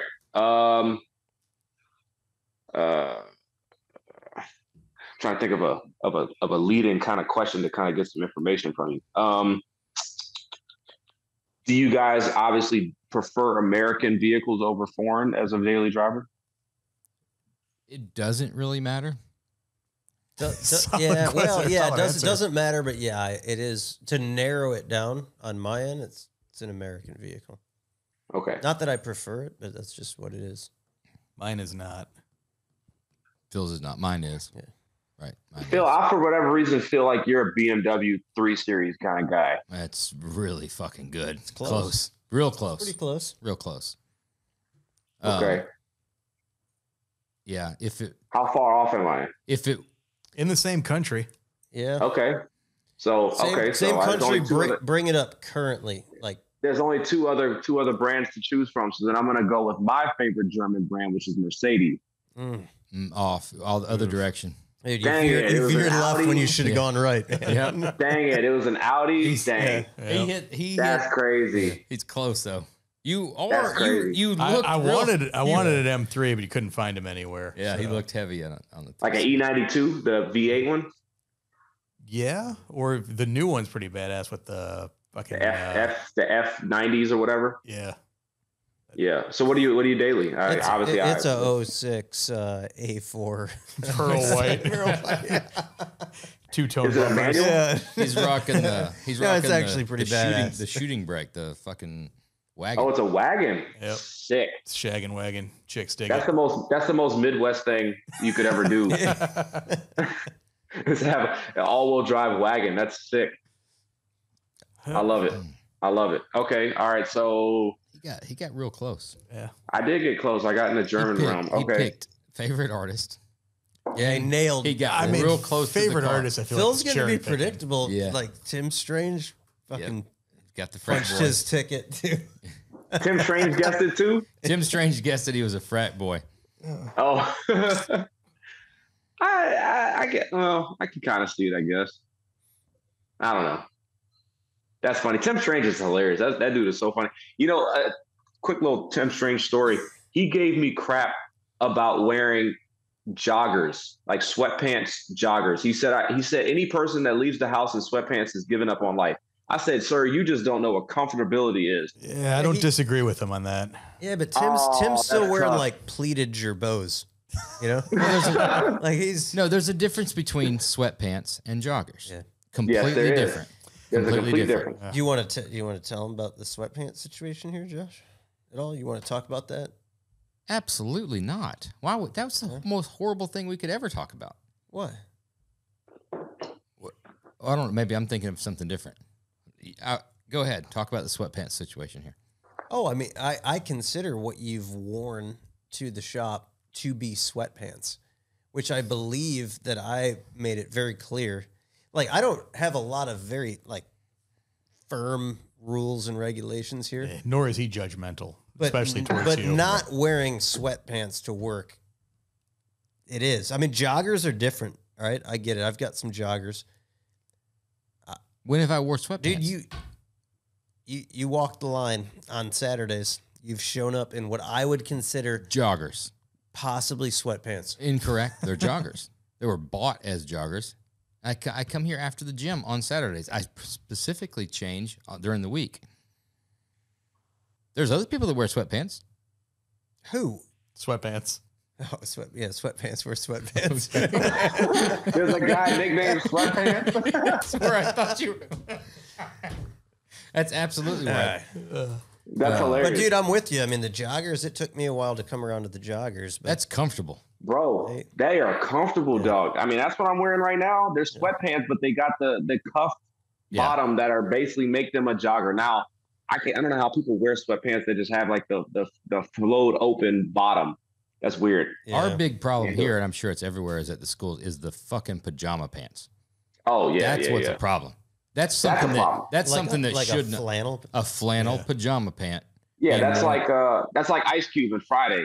Or not Friday, but Ice Cube and Boys in the Hood. Yeah. When he walked out in the house shoes and the pajama pants. That's when you're giving up on life. I'm gonna come clean on something. I'm gonna tell you guys a little bit of a guilty pleasure here. He likes him a good pajama. And I pants. shouldn't, right? Because I got some Lululemon sweatpants and oh god, you could have kept that one to yourself. I'm with you on that, 100%. But when it's time, when it's a lazy Sunday morning, and there's nothing better than like the cheapest, shittiest pair of like Target flannel shitty pants. I'm with you. I wear those too. But you know where I don't wear them? Yeah, in public. Out of the house. Right. That's the problem that we've got at this school. To be honest with you guys, I think it was at Barrett Jackson the first time I've ever heard that there's a men's version of Lululemon anything. I did not know that was a thing. I thought that was only a woman's apparel brand. No, dude, they build the yoga pants with a little bit of a bulge sewn into them. Right? Oh my god, that's right, funny. Josh? Yep, they do. There's nothing I can say about that. They do, and they are fucking comfortable. Well, hey, listen, I'll take you guys' word for that. That's one level I won't cross over into. I don't think. Yeah, we're gaining all kinds of street cred here. I don't wear yoga. How did we pants, get here? But I wear. How did we get here? We started talking about daily drivers, and then it turned into. So we were transitioning from Phil, which we were close. Yep. Okay, so 3 Series. He drives an Audi 8. He drives an Audi. Okay, so Josh, I'm gonna say you drive. I'm gonna say you drive a Tahoe. Did? Yeah, I had a Tahoe. My wife had a Tahoe. Okay. And I had a Tahoe as well. Forgot about that. Yeah. All right. And Jeremy, I'm gonna say you are more of a truck guy. I say you have a Silverado. It's pretty good, dude. Yeah. It depends on the day because some days it's a Silverado, some days it's a GMC. Some days it's an Uber. Some days it's an Uber. Yeah, I'm an elusive one. I mean, I drive whatever the hell's got the keys in it. I like to just throw shit in a vehicle. But technically, the dually that you drive the most is a Silverado. Yeah. Yeah. That's pretty good. Yeah, it's really. You across the board, you did well. He's got the talent. I've got an inside guy there. That's funny. Last but not least, because we know your alternate hobbies. So one of the we do this a lot with guests because we generally know guests very specifically to this industry, right? We might know them very well, but we also don't know what their individual hobbies are. We happen to know what your hobby is in addition to what this industry is. So pretending that doesn't exist. Sure. We're going to guess what this still could be. He just doesn't want anybody to know about it. The gun thing's a cover for what is that? The gun thing's a cover for the real hobby, the real thing.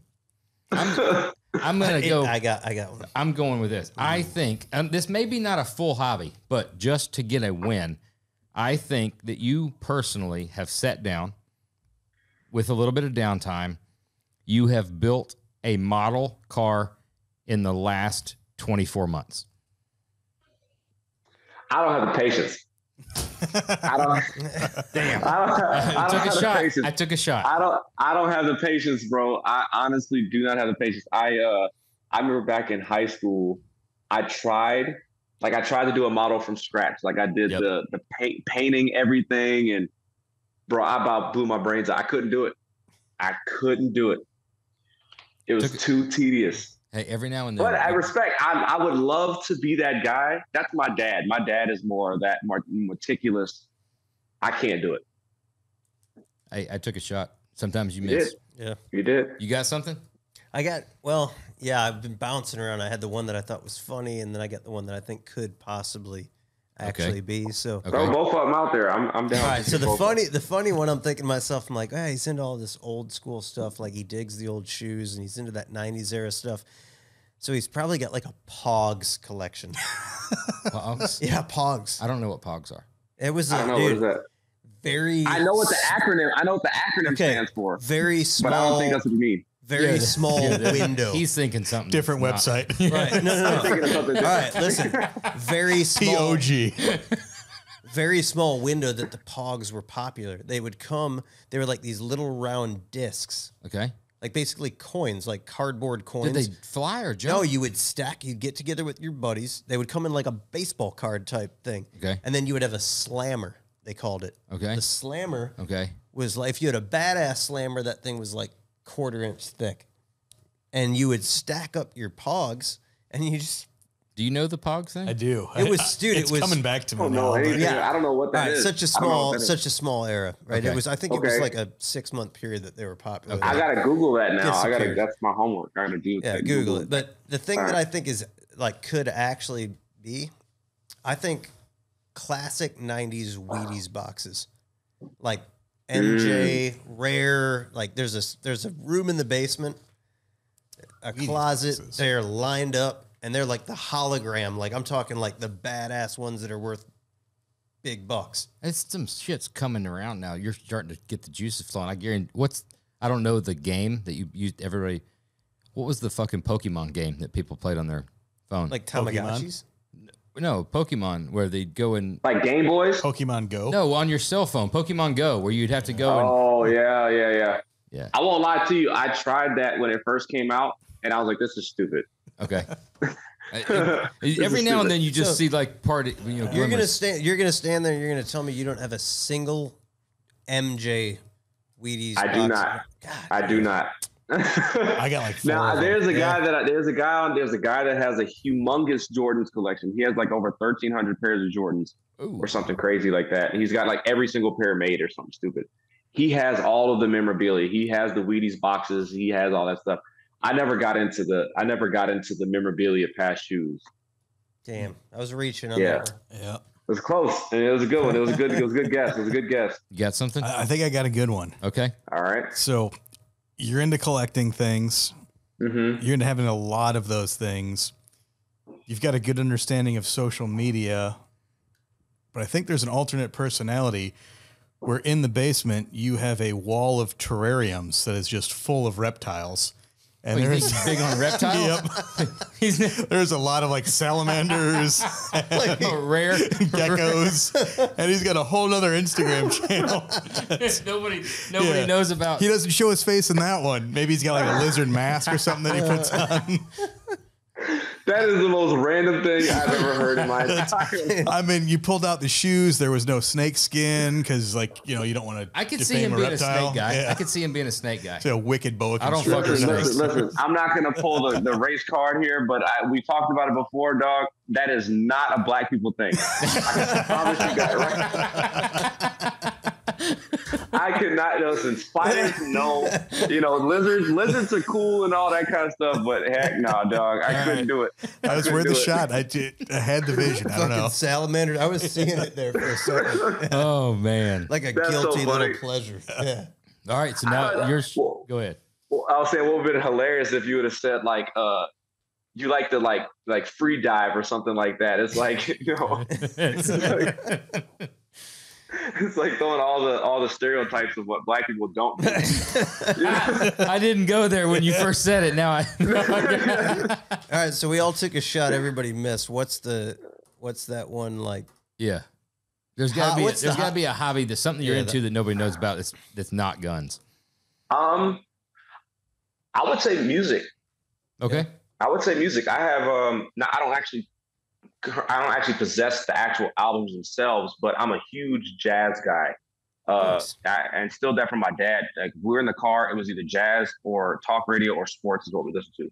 So jazz was the predominant thing. And so with that being the case, I grew an affinity for it. So I've got every single Miles Davis recorded album like in digital on my laptop.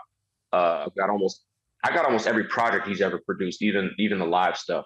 So jazz and just music in general is probably my next biggest hobby over everything else that I do. Nice, man. Yeah. I get down with a lot of blues, a lot of vinyl stuff, and I dig jazz, but I just have a hard time. Like I don't know what to go to. You know, like it's. Yeah. I always feel like I hear it and I dig it, but I don't Know have, who's who. yeah, and- right. I mean, obviously Miles Davis. I know he is, but you got to float me some good hits. I can do that. I can definitely do that. There's a lot of groups. like Pat Metheny, Chick Corea. There's a lot of groups that are, because you have the newer age jazz that is kind of like what they call, what do they call it? It's not like the contemporary jazz that you think of. It's more of a smooth jazz. There you go. Sure. That's kind of what it is. So it's kind of it's more of a structured jazz. It's not kind of free form. It's not a lot of improv. It's kind of, it's written. It's kind of like a lyrical like song where like you have lyrics and you have a chorus and it kind of just repeats itself, as opposed to traditional jazz that kind of just like there's a chorus, but the verses are improv. You know what I mean? Yep. That's the best way to kind of compare the two. Nice. Yeah, so I can definitely send you some stuff that I think you would like. That. Yeah, for sure. Well, Garrett, man, it's been awesome. It's been fun time. Yeah, it's been fun. We got to set 100%. It up. You got to come up here. We're going to put you behind the wheel of some cars, and you do some reviews, and then you got to reciprocate, and you got to take us someplace cool to do some shooting. Hey, that's easy. I can definitely make that happen.